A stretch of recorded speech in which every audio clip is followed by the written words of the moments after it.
I wasn't supposed to be there. The storm had already swallowed the road. The trees had disappeared behind walls of white. Any sane man would have driven straight home, locked the door, and waited for morning. Logan Cross was not a man who did the easy thing. When his dog stopped and refused to move, standing rigid in the freezing dark, nose pointed into nothing, Logan didn't dismiss it. He'd trusted that nose in places darker than any blizzard. So he followed. What he pulled from beneath 4 feet of snow that night wasn't just a woman barely clinging to life. It was the match that would set a billion-dollar empire on fire. If you've never seen a quiet man become the most dangerous person in the room, stay with me. Subscribe to this channel and hit the notification bell so you never miss a story like this one. Drop a like if you're already hooked, and tell me in the comments, what city or country are you watching from? I want to see how far this story travels. Now let's go. The last delivery of the night was a 20-pound box of canned goods going to an elderly couple named the Marshfields, who lived up a fire road that the county hadn't properly plowed since November. Logan Cross had been driving these mountain routes for 2 years. He knew every switchback, every frost heave, every stretch of asphalt that turned to glass when the temperature dropped below 20. He knew this road the way some men know a familiar prayer, automatically, without thinking, muscle memory doing most of the work. But tonight the road was fighting back. The windshield wipers struggled against ice that reformed faster than they could clear it. His truck, a Zo9 F250 with a cracked dashboard and a heater that only worked on the passenger side, crawled forward at 15 miles an hour while the storm pressed down on everything like a fist. The radio had gone to static an hour ago. Out here, past the tree line, past the last cell tower, past anything resembling civilization, the only sounds were wind and the creak of his suspension on uneven ground. In the back seat, Ranger slept across the bench in that boneless, utterly committed way that military working dogs sleep. Like the world could end and they'd deal with it when they woke up. A 9-year-old Belgian Malinois, retired from the Navy's canine program after 6 years overseas, Ranger had been with Logan almost as long as Emma had been alive. The dog had a scar across his left shoulder from a piece of shrapnel in Helmand Province. He limped slightly in cold weather. He still worked harder than any animal Logan had ever known. Logan delivered the box to the Marshfields. Mr. Marshfield answered the door in his bathrobe, squinting into the storm like it had personally offended him, and then turned the truck around for the 40-minute drive home. He was thinking about Emma.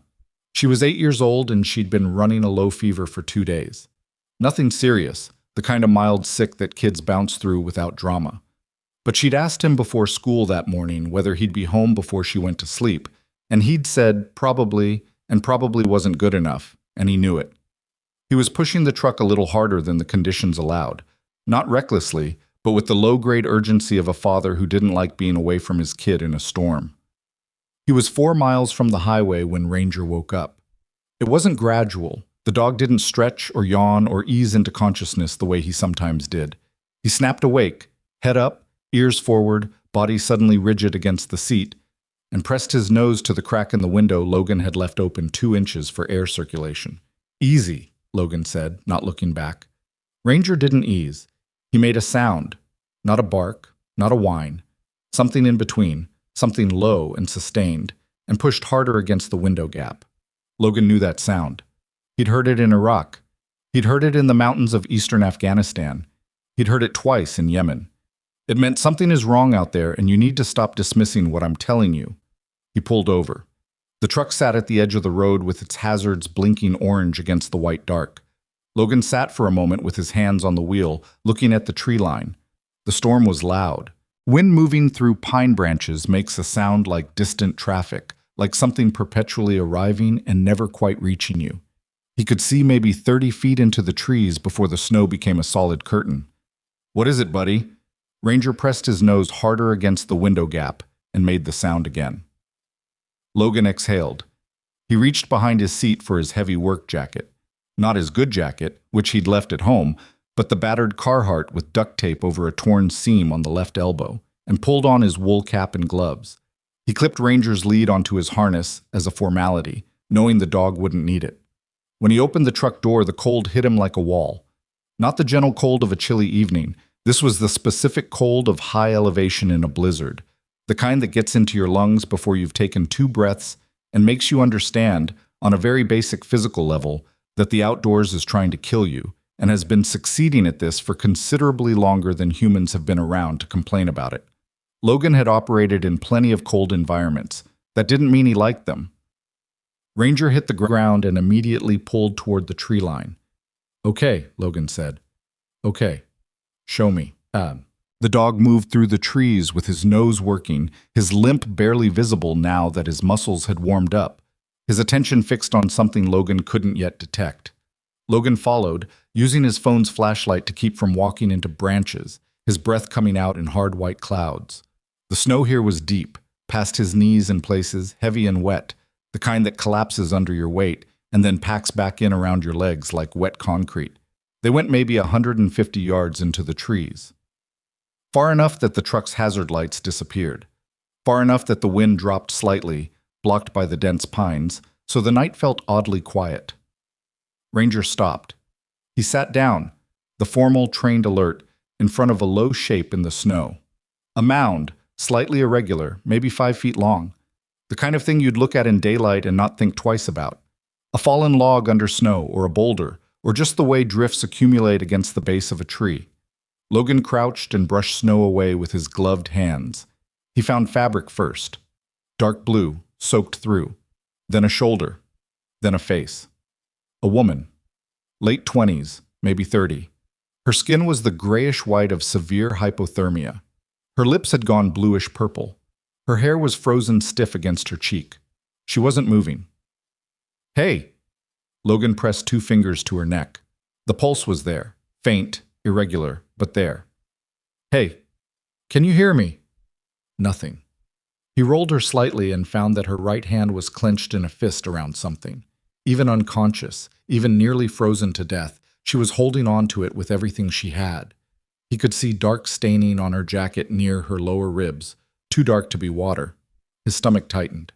That's blood. He didn't try to pry her hand open. He didn't have time.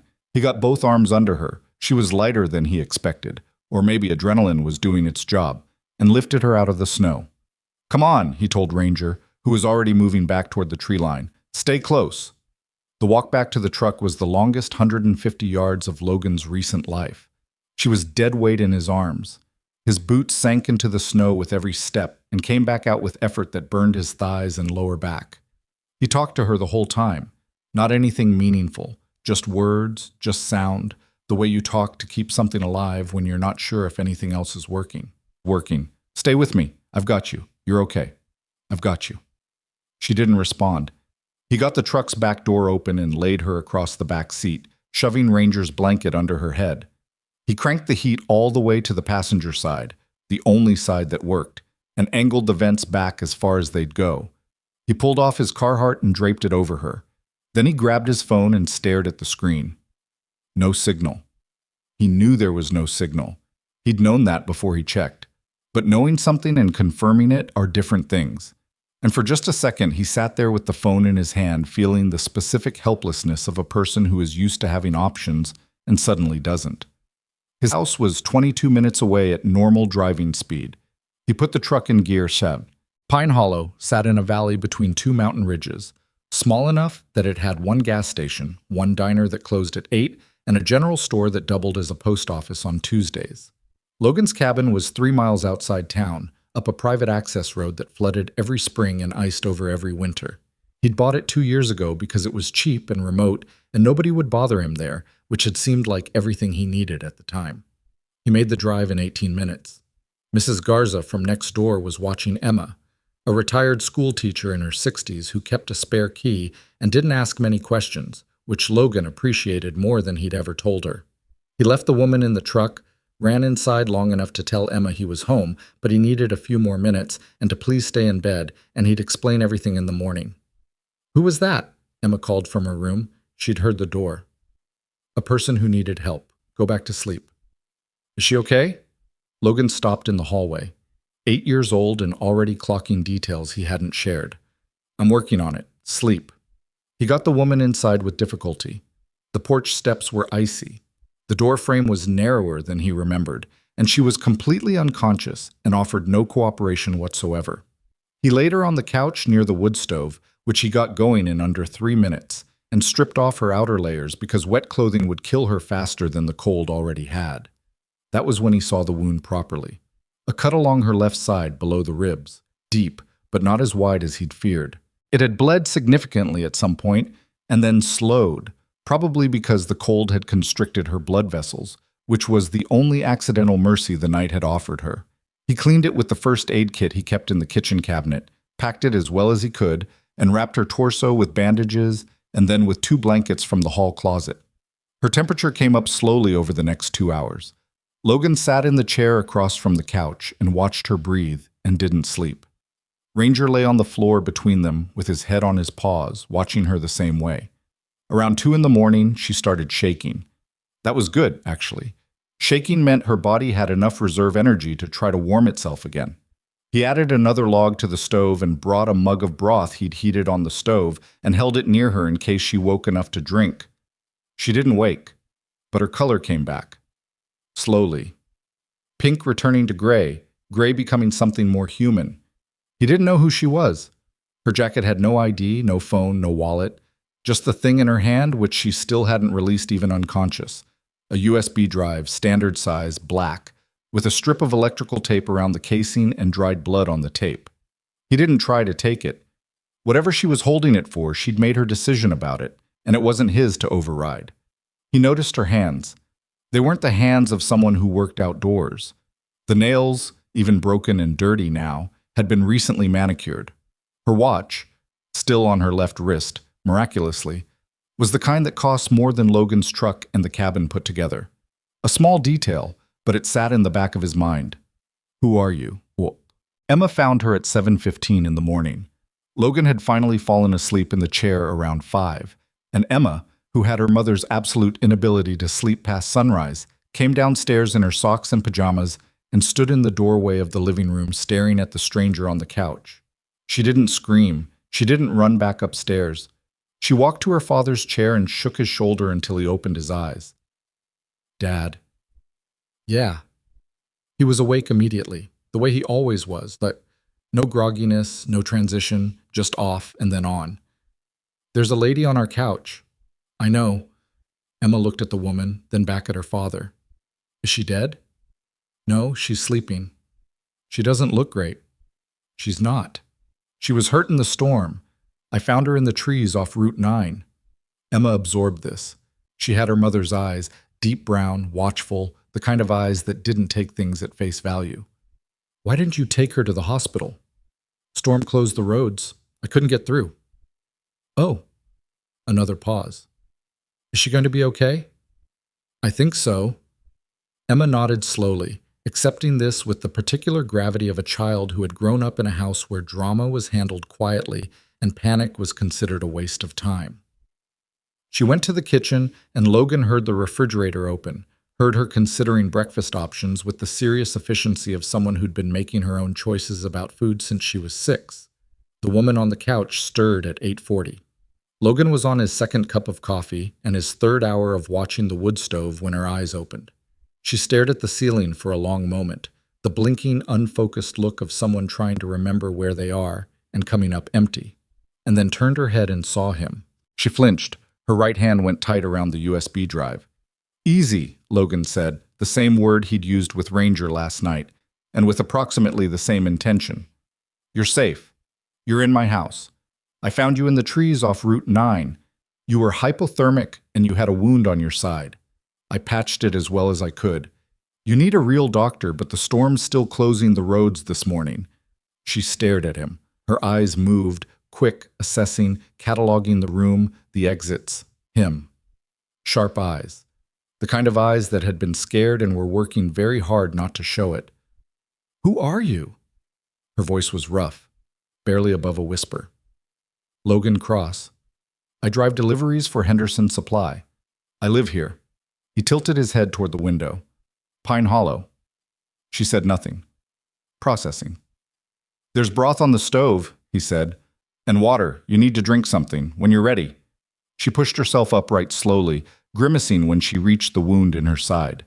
She looked down at the bandaging, at the borrowed sweatshirt she was now wearing, his, an old Navy one from 6 years ago, and at the blankets piled around her. She looked at Ranger, who had raised his head and was watching her with calm professional attention. "He found you," Logan said. "He wouldn't let me drive past." Something shifted in her expression, not softness exactly, more like recognition, the look of someone who understands what it means when an animal decides you matter. She looked at the USB drive in her hand, then she looked at Logan again. "Don't tell anyone I'm here," she said. It wasn't a request. Logan set down his coffee cup. "I don't even know who you are." She held his gaze for a moment. Whatever she was deciding, she decided it fast. "Then do me one favor before you find out." "What's that?" "Turn off the TV." He frowned. "I don't have cable. I get 3 channels on a good day, and today's not a good day." "The radio, then. Any news, turn it off." She exhaled. "Please." It was the please that got him, the way it cost her something to add it. Like she wasn't used to needing things from people she didn't know, and saying please was an admission she hadn't planned to make. He turned on the battery radio he kept on the kitchen counter for storm emergencies. He found a news station out of Denver. He turned it on just long enough to hear the anchor say the name that was apparently everywhere, had been everywhere for 3 days. The name attached to a photograph of a woman he now recognized from the couch across the room. He turned the radio off. He stood there for a moment with his back to her. Charlotte Sterling, 30 years old, CEO of Sterling Pharma, one of the largest pharmaceutical companies in North America. Worth, depending on which outlet you read, somewhere between $8 and $12 billion. Missing since last Tuesday evening.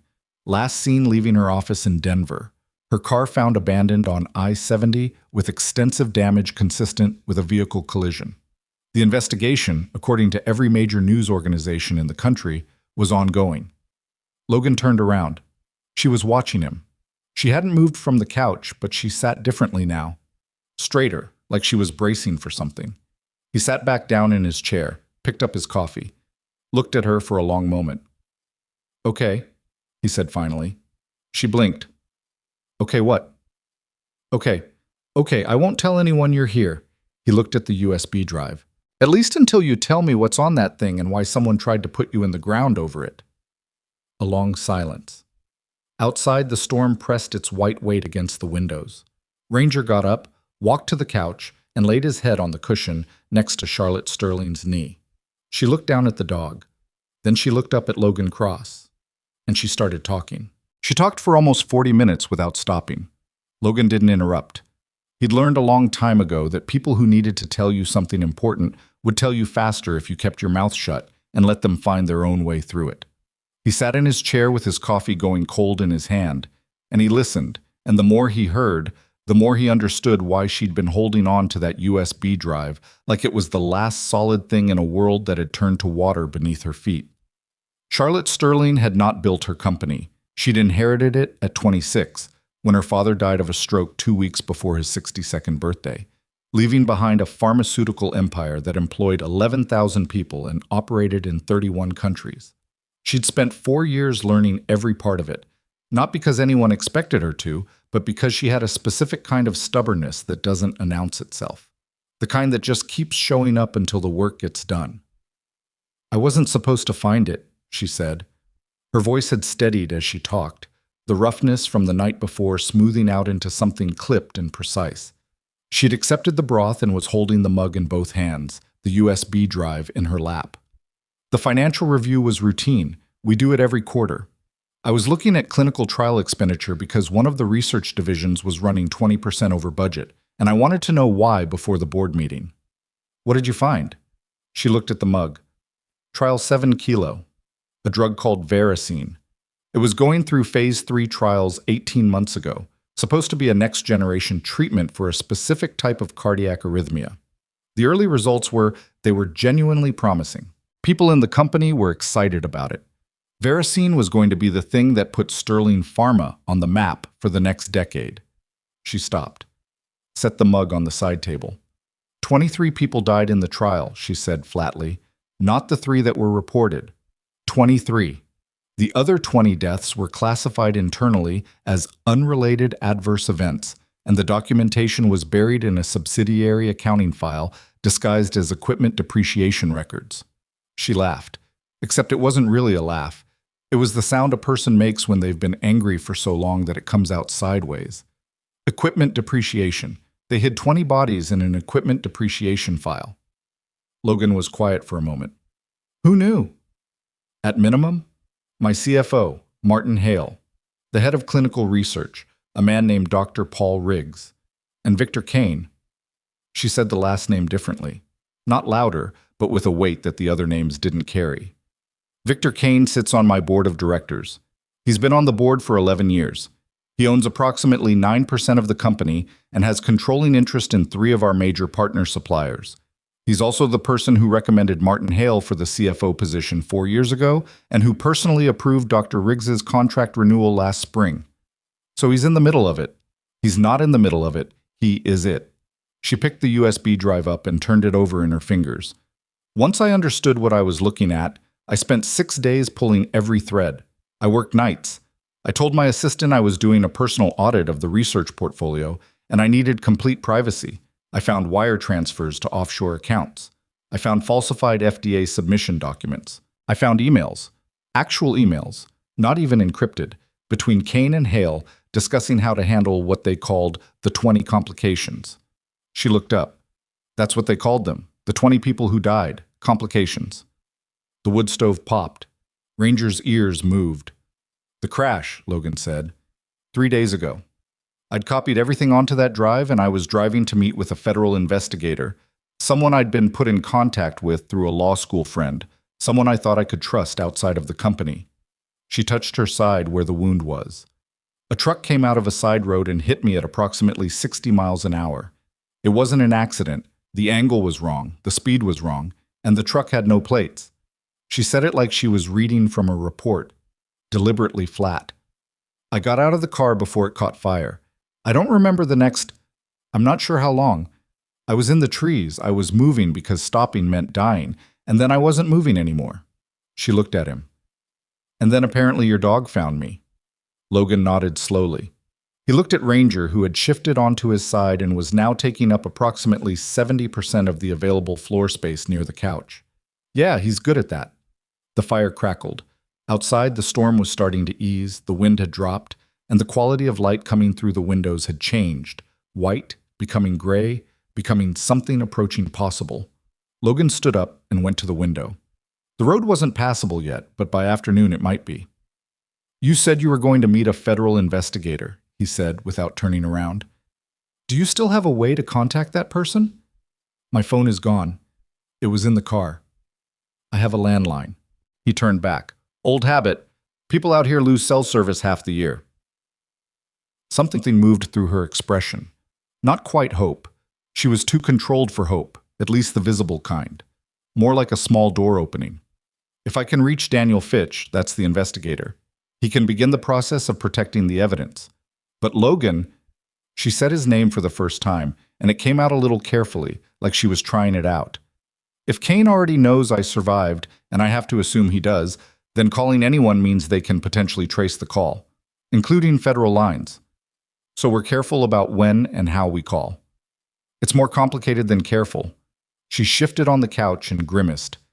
Victor Kane has resources that most private citizens don't understand exist. He spent 20 years cultivating relationships in law enforcement, in financial regulation, in the media. I'm not saying he owns those institutions. I'm saying he has people inside them who owe him favors. A call from a landline in a mountain town might take 24 hours to trace, maybe 48, but it can be traced. Logan turned this over. He'd operated in environments where communication meant exposure, where the act of reaching out for help was the same act as announcing your location. This was familiar territory, and not the kind you were glad to know. Then we plan before we call, he said. We figure out exactly what you need to say, who you need to say it to, and what you need in place before that call happens. And we make it count. Charlotte looked at him with an expression he couldn't quite read. Not surprised exactly. More like she'd been braced for a different kind of response and had to adjust. You're taking this very calmly, she said. I'm not calm. I'm just not loud about it. She almost smiled. It didn't quite make it to her face, but it got close. What? Emma came into the living room at 9:30 with a bowl of cereal and the complete absence of self-consciousness. that is the exclusive property of 8-year-olds and very old men who no longer care what anyone thinks. She sat cross-legged on the floor next to Ranger and ate her breakfast, and looked at Charlotte with frank, unguarded curiosity. "Does your side hurt?" she asked. Charlotte blinked. "A little. Dad patched up a cut on my knee once. He used the same white tape." She nodded at Charlotte's bandaging. "He's actually pretty good at it. He learned in the military." "So he told me." "He doesn't talk about the military a lot." Emma's spoon clinked against the bowl. "He talks about it sometimes at night when he thinks I'm asleep, but not a lot during the day." She considered this without apparent distress, the way a child considers a fact about weather. "I think some of it was hard." Charlotte glanced at Logan, who was standing in the kitchen doorway with his second cup of coffee and the controlled expression of a man who has been emotionally ambushed by his daughter and is too proud to show it. "I think you're probably right," Charlotte said. "What's your name?" A pause. Logan watched Charlotte decide. "Charlotte." Emma nodded, accepting this without the name meaning anything to her. She was 8, she didn't follow business news, and to her the woman on the couch was just a person her father had brought in from the cold. "I'm Emma. That's Ranger. He's retired." "I know. He found me." Emma looked at Ranger with the specific, fierce pride of a child claiming credit for something an animal did.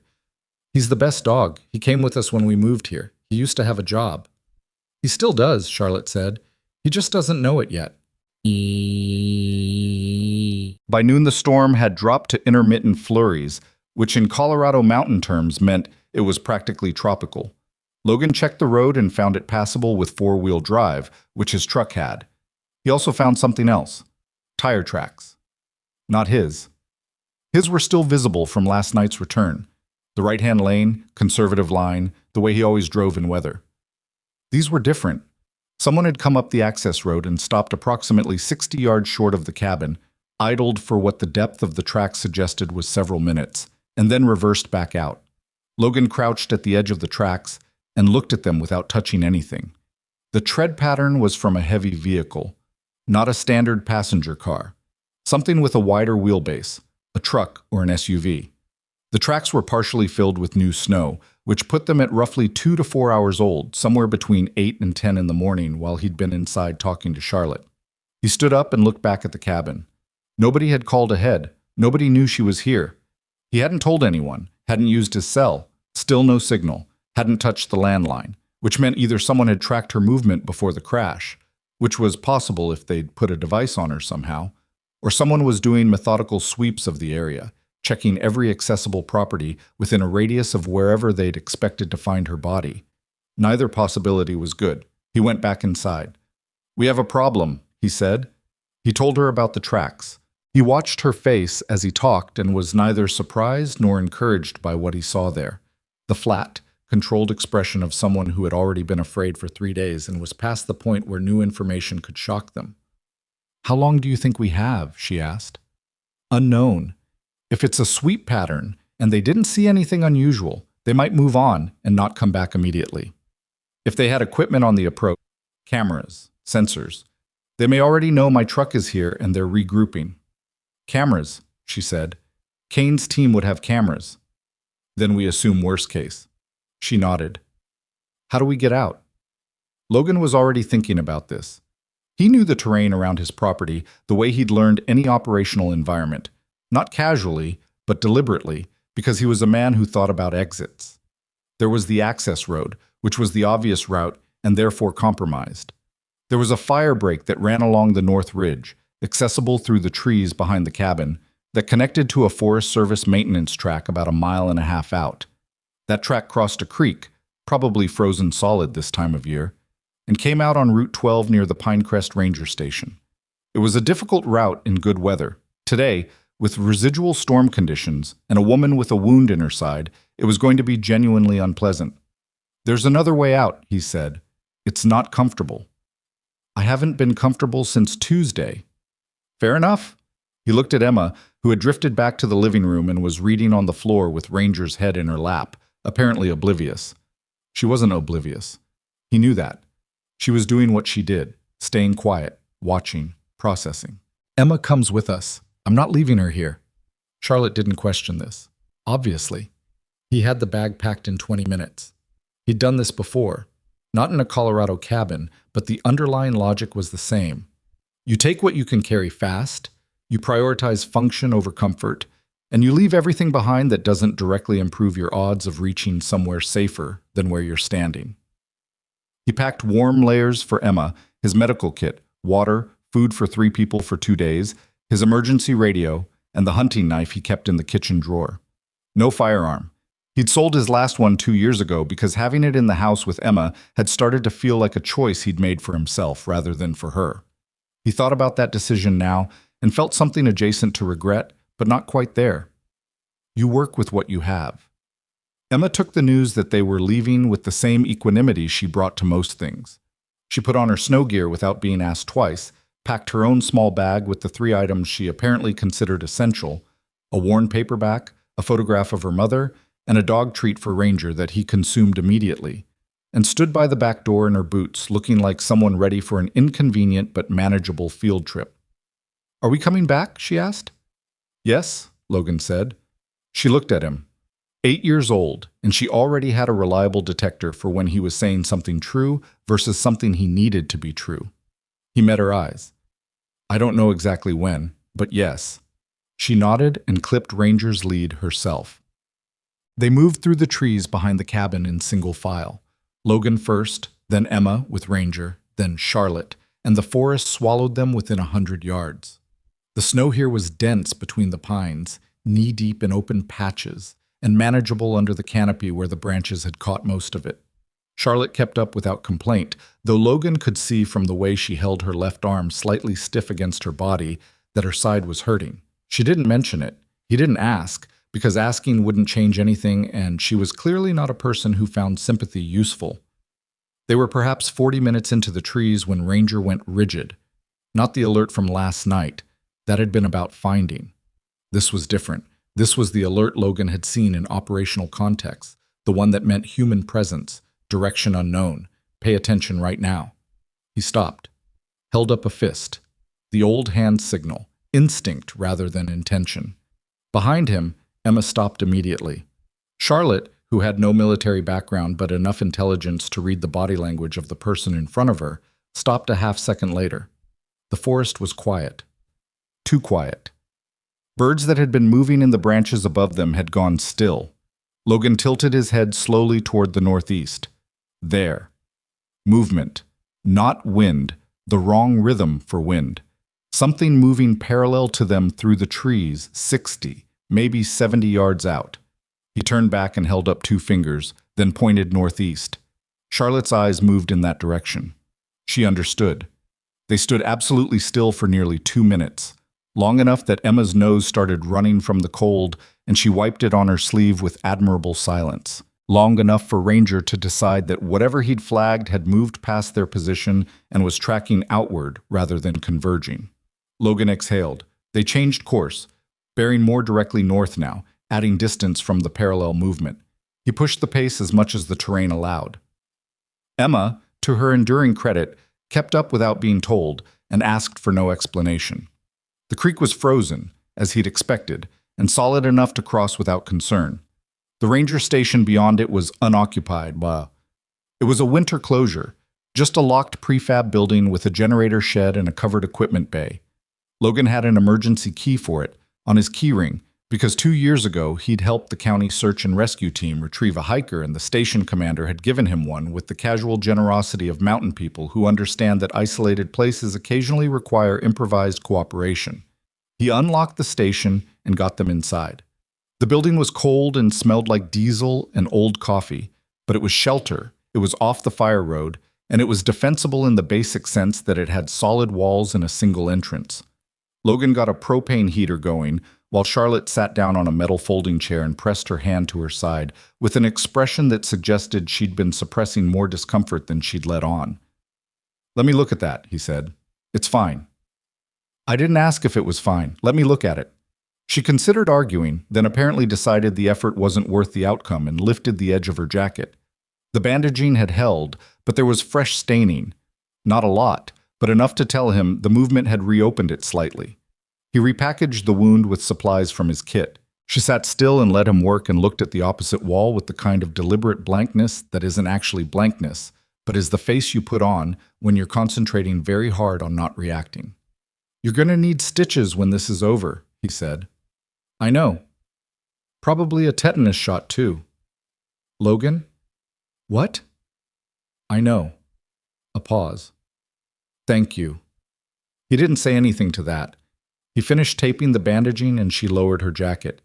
Emma had found a deck of cards in a drawer and was sitting on the floor teaching Ranger a card game with the rules clearly invented on the spot. Ranger accepted this with the dignity of a retired military animal who had seen stranger things and was no longer capable of surprise. There was a landline telephone on the station wall. Logan and Charlotte looked at it at the same time. "We make one call," he said. "Short.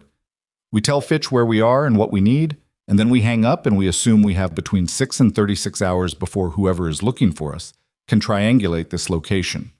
Charlotte was already on her feet, moving toward the phone with the focused momentum of someone who has been waiting 3 days to do this one thing. Then she stopped. She put her hand on the receiver and didn't pick it up. "If I make this call," she said quietly, "there's no version of this where you stay safe by accident. Whatever happens after this, they'll know you were involved." Logan stood next to the heater with his arms crossed and his face showing nothing in particular. "I found you 3 days ago. I patched your wound and I carried your unconscious body out of a blizzard, and now I'm standing in a ranger station in the middle of the woods with my 8-year-old daughter because someone tried to sweep a road for your body this morning." He looked at her steadily. "I'm already involved." She searched his face for something. Whatever she was looking for, she must have found it, because she picked up the phone. She dialed from memory. Long distance, area code 303, the number she'd apparently been carrying in her head for 3 days as backup against the loss of her phone. It rang 4 times. 5. Logan watched her face tighten with each ring. Then someone picked up. "Fitch," she said. Her voice had changed. Steady, direct.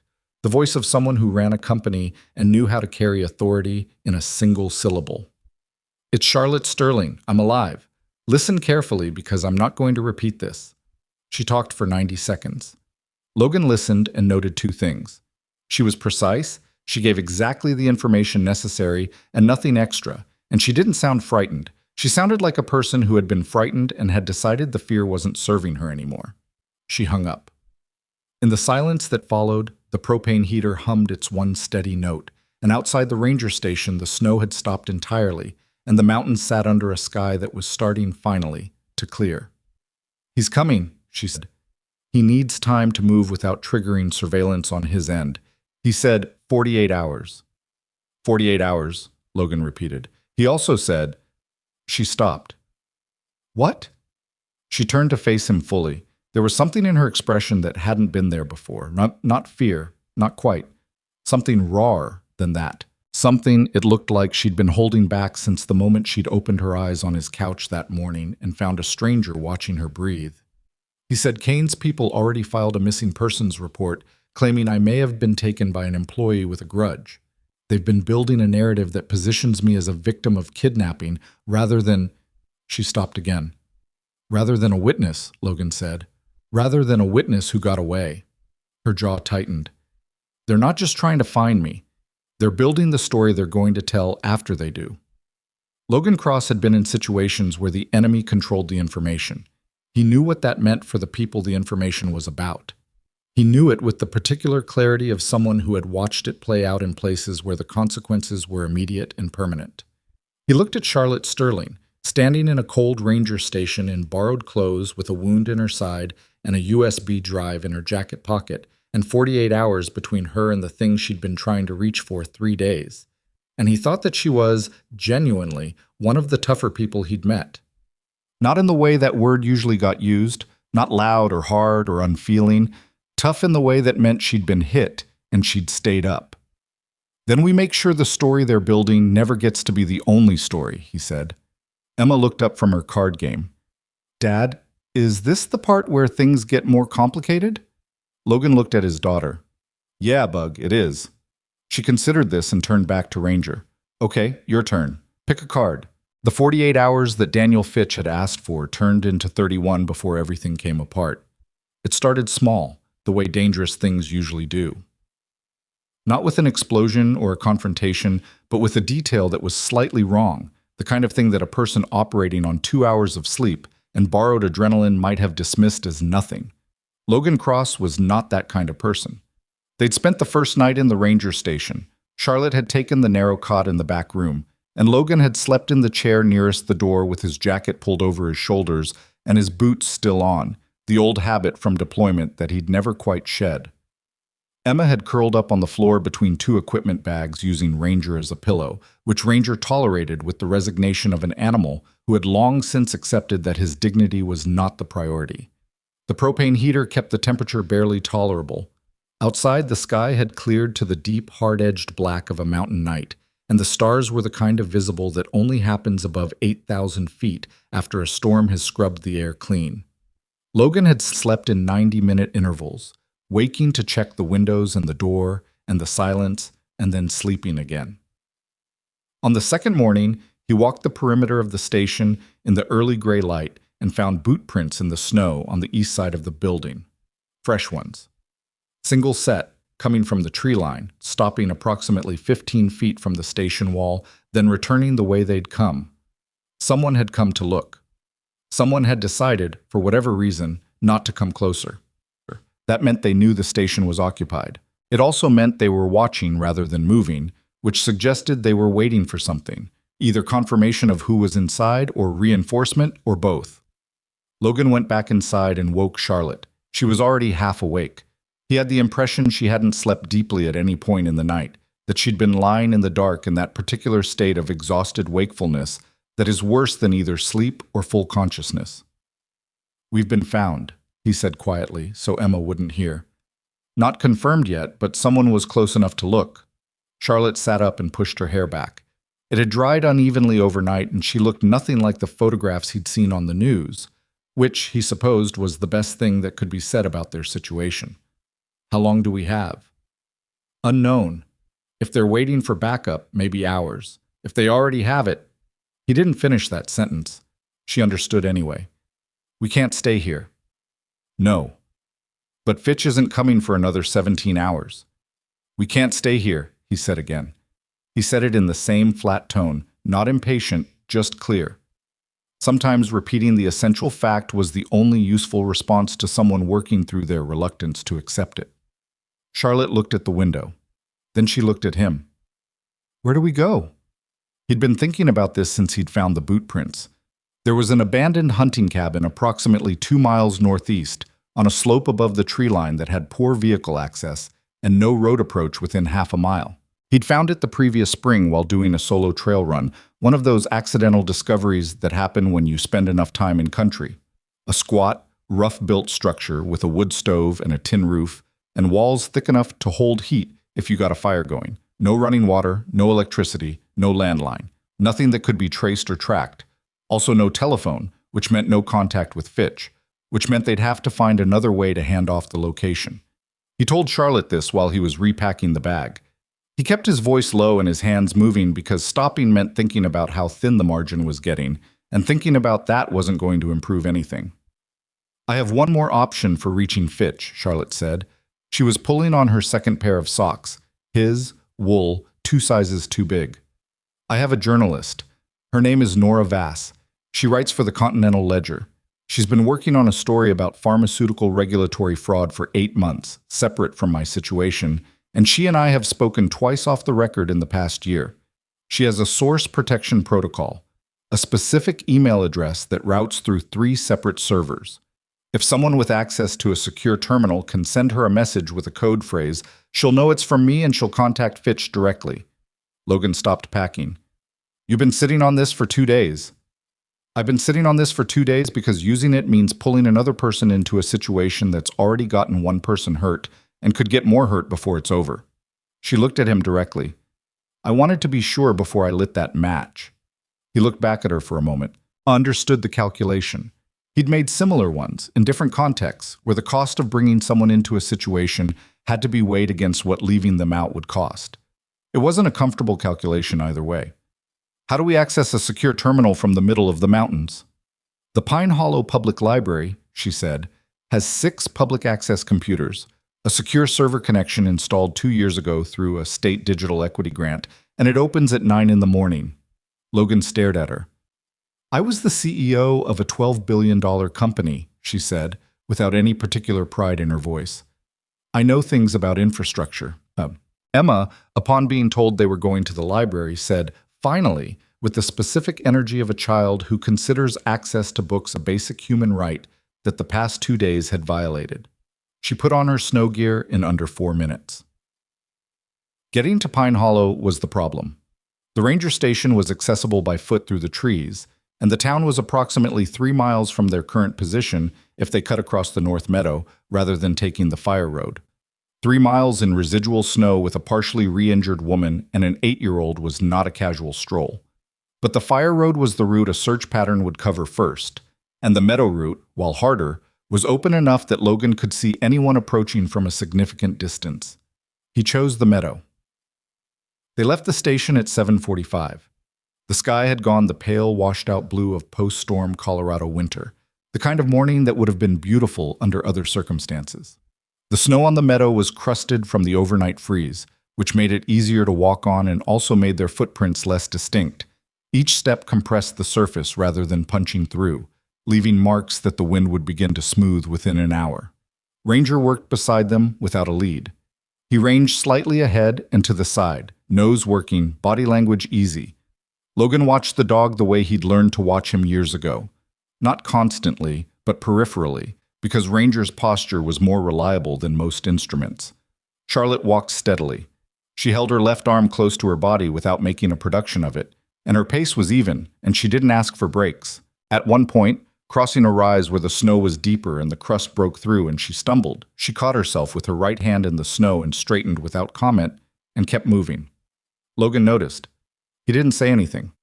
Emma, who had accepted the meadow route with the same adaptability she brought to everything, walked beside Ranger and told him a detailed story about a book she'd been reading. Ranger gave no indication of listening but stayed close to her, which amounted to the same thing. They reached the edge of town at 8:53. Pine Hollow in winter looked like what it was, a small, somewhat stubborn community that had refused to become a ski resort and was making its peace with that decision year by year. The main street was plowed but not clean, with gray snow pushed into ridges on both sides of the road.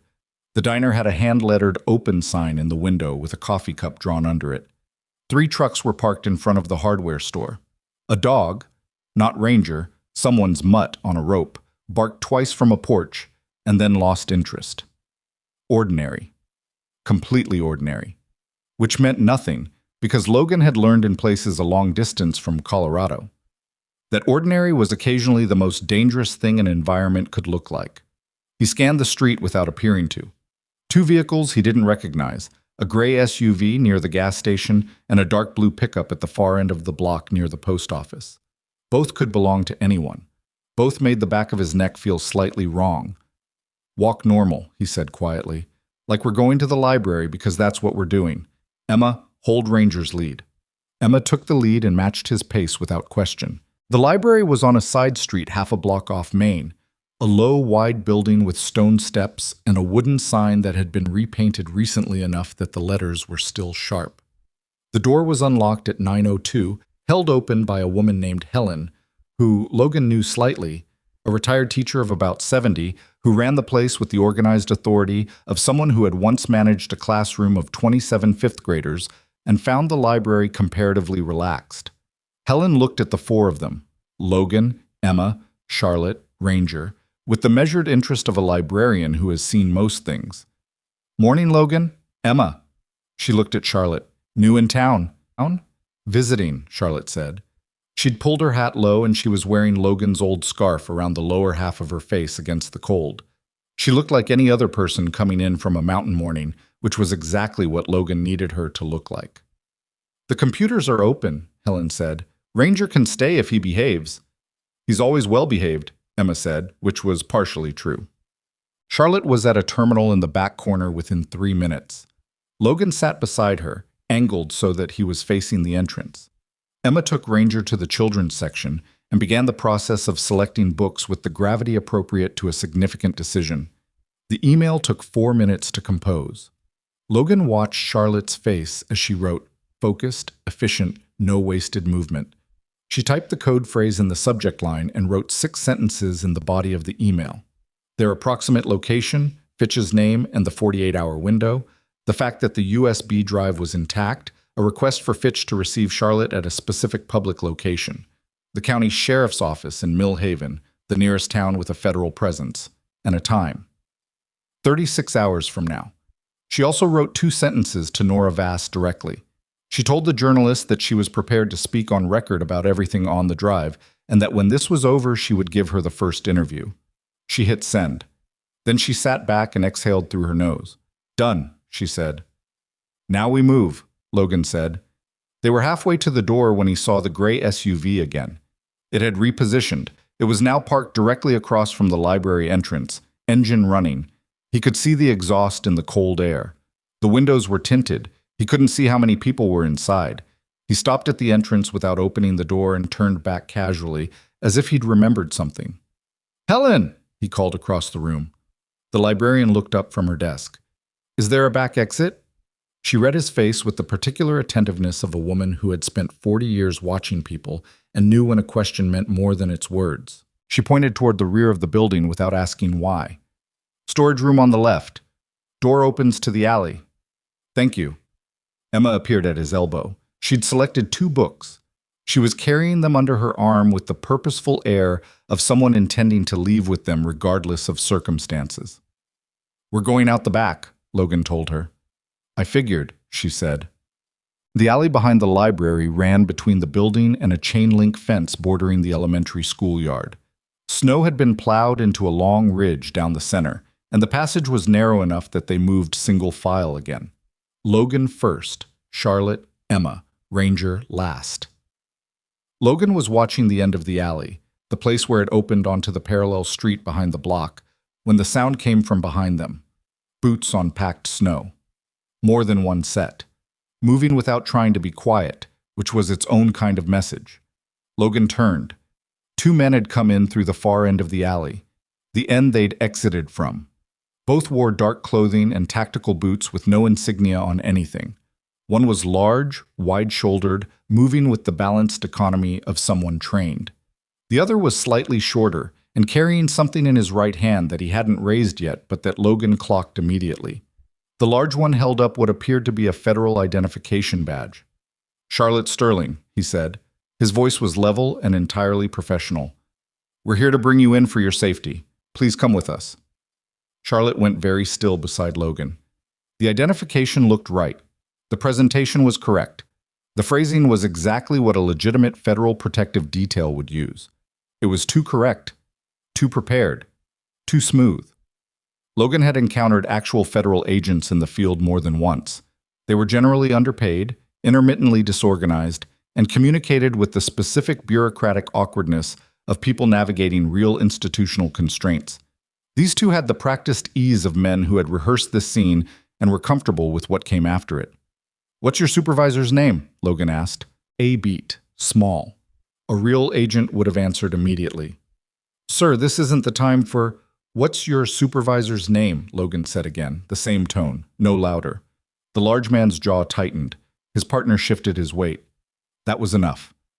Logan had approximately 3 seconds before the dynamic changed from verbal to physical, and he spent all 3 of them doing exactly what he'd spent years training to do, assessing, deciding, and moving before the decision had fully completed itself in conscious thought. He took Charlotte's arm and pushed her firmly toward Emma. Take her. Alley exit. Go now. Logan. Now, Charlotte. She went. Emma, who had read the room with an accuracy that Logan would think about later with a complicated mixture of pride and sadness, was already moving, Ranger at her side. The large man stepped forward. What happened in the next 40 seconds was not clean or dramatic or anything resembling the fights that appear in movies. It was fast and brutal and involved. Logan taking a hit to the left shoulder that he'd feel for the next 3 weeks, the alley wall doing significant work, and the sound of a knee making contact with a metal dumpster that neither participant had intended. When it was over, both men were down, not unconscious but out of the immediate operational picture, and Logan was breathing hard and his left shoulder felt like something had been unplugged from it. He didn't stop to think about it. He ran. He caught up with Charlotte and Emma at the far end of the next block. Charlotte had Emma's hand and was moving fast, and Ranger was working ahead of them with a precision that suggested the dog had clocked the situation and decided that civilian protocols were suspended. They went 4 blocks without stopping, cutting through a gap between buildings and across the back of a parking lot that belonged to the town's single motel, and then Logan guided them into the covered equipment bay of a property he recognized, Dale Hutchins' landscaping business, closed for winter.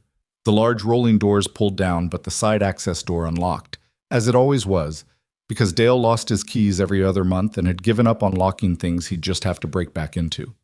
They stood in the dark between 2 snowblowers and a tracked utility vehicle, while Logan's breathing leveled out. Emma was pressed against the wall with Ranger in front of her. She wasn't crying. She looked pale and her eyes were very wide, but she was steady, and Logan made a mental note that his daughter was, whatever else might be true, made of something solid. Charlotte leaned against a piece of equipment with her hand pressed to her side. She looked at Logan.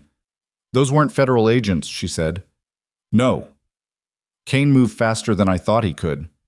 He has more people here than I expected." Logan's shoulder was throbbing. He moved his arm carefully and established that nothing was broken. Badly bruised, maybe a partial separation, but functional. "He's not doing this remotely. Someone with real authority over the operation is close." Charlotte absorbed this. Kane himself? Possible. She was quiet for a moment. Then, "I need to change the plan." Logan looked at her. 36 hours is too long, she said. "They're going to find us again. And the next time they find us, there might be more than 2 of them, and you might not—" She stopped, started again. "There's another option. Instead of waiting for Fitch to receive us quietly, I go public first." Define public. "I mean, I make it so that the story is already out before we reach the sheriff's office. I contact Nora Vass directly, not through the secure email, by phone, from somewhere they can't reach us fast enough to matter. And I give her enough to go to press. Not the full story, not yet, but enough that my existence is confirmed and my statement is on record." She looked at the USB drive in her jacket pocket. "Kane can silence one person quietly. He can't silence a published story." Logan considered this. It was a reasonable idea with significant risks. Going to a journalist before going to federal investigators meant the evidence chain would be complicated. It also meant Nora Vass became a target, at least temporarily. And it meant Charlotte was betting that publication would happen fast enough to provide cover rather than simply announcing their location. "If we do this," he said, "we do it from somewhere controlled. Not in town. Not anywhere they can triangulate to another building." He thought about the terrain. "There's a place." "Where?" "You'll hate it." She looked at him. "I've been unconscious in a snowdrift. I've been sleeping on a cot in an unheated ranger station. I walked 3 miles through a field this morning. Adjust your scale." He almost smiled. Almost. "It's the hunting cabin I mentioned last night. No road access. Difficult approach. Anyone coming to it has to come through open terrain where I can see them from a long way off." "You can see them," she said. "What do you do when you see them?" "What I've been doing," he said. "I make it difficult." A long pause. "Emma," Charlotte said, not looking away from Logan. "Are you okay?" Emma's voice came from behind Ranger. "I'm okay. Ranger sat on my foot, though." "He does that when he's worried," Logan said. "I know. He did it once when I fell off my bike." A brief pause. "Dad?" "Yeah. I'm scared." He crossed to her. He crouched down so he was at eye level, the way he'd done since she was small enough to need him to do it. She was 8 years old, and her face had the specific expression of a child who is old enough to understand that the situation is genuinely bad, and too young to have built up the armor that adults use to pretend otherwise. He put his hand on her face. Her cheek was cold. "I know," he said. "Being scared is the right response. Anyone who wasn't scared right now would be missing something important." "Are you scared?" He thought about lying. He decided against it, the same way he'd been deciding against it her whole life, because the truth was easier to live with and she always knew the difference anyway. "Yeah," he said. "A little." She nodded slowly, accepting this. "Okay." She looked at Charlotte. "Is your side hurting?" "Some," Charlotte said. "You should tell my dad when it hurts more. He thinks he knows everything, but he can't tell unless you tell him. Charlotte looked at Logan.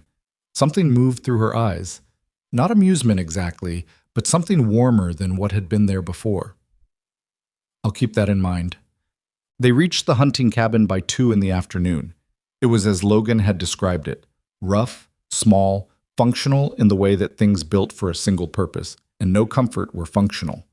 The wood stove took 2 attempts to light, and when it finally caught, it smoked for 10 minutes before the flue cleared, and the smoke had nowhere to go except into the single room, and everyone coughed, and Charlotte said something under her breath that was clearly not appropriate for Emma's ears, but which Emma absolutely heard and filed away.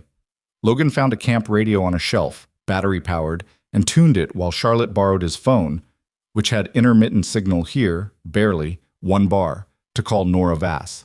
He kept the radio low and listened to both things simultaneously: Charlotte's voice as she spoke to the journalist in quick, precise sentences, and the news coming from the radio's single functional speaker. Victor Kane had given a press conference that morning. Logan turned the volume up. Kane's voice was smooth and well-modulated, the voice of a man who had spent decades in boardrooms and understood that confidence was a performance you could practice. He expressed deep concern for Charlotte Sterling's safety and well-being. He described the investigation into her disappearance as a top priority.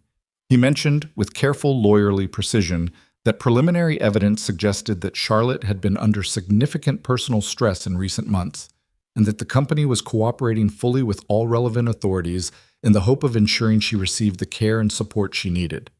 The care and support she needed. Logan turned the volume down. Charlotte had heard it.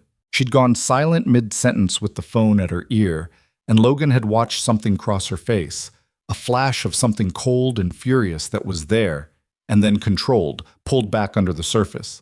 She kept talking to Nora Vass. Her voice didn't change. Outside, the sun was dropping toward the western ridgeline. In an hour, it would be behind the mountain, and the temperature would fall 10 degrees in 20 minutes. Logan went to the window and looked at the terrain, the open slope, the tree line below, the approach angles. He counted the routes someone could use to come at the cabin. He thought about what he had available to make those routes difficult. He thought about the 2 men in the alley, and the gray SUV and the boot prints in the snow outside the ranger station, and about the particular kind of organization that could put assets that quickly into a small mountain town in Colorado. Victor Kane had not sent amateurs. But he'd also made an assumption that Logan Cross recognized, because it was the same assumption that certain enemies had made in certain environments over the course of 6 years of combat operations, and it had never served any of them particularly well. The assumption was that a man who lived quietly was a man who had stopped being dangerous. Logan had not stopped. He had paused. There was a difference, and the next several hours were going to demonstrate it thoroughly. Charlotte ended the call. She lowered the phone and stood at the center of the single room with the USB drive in her hand and the particular stillness of someone who has just committed to a direction and is now on the other side of the decision. "Nora's going to press in the morning," she said. "She needs the night to prepare the story. She's already been working on related evidence for 8 months, so she has context. She confirmed that if I give her this drive's contents, hours of receiving it." 12 hours, Logan said. "We hold tonight," Charlotte said, "and tomorrow morning this changes." Logan nodded. He looked at Emma, who was sitting on the floor with Ranger, sharing a protein bar from his pack with the careful equity of someone rationing something precious.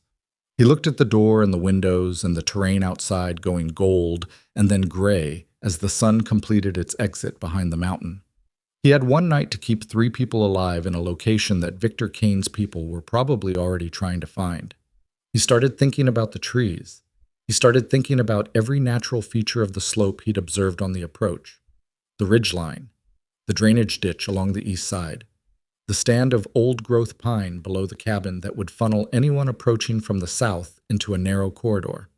He started thinking the way he used to think, in the years before Pine Hollow, before delivery routes and winter roads and an 8-year-old who fell asleep to audiobooks and left her socks everywhere. It felt familiar.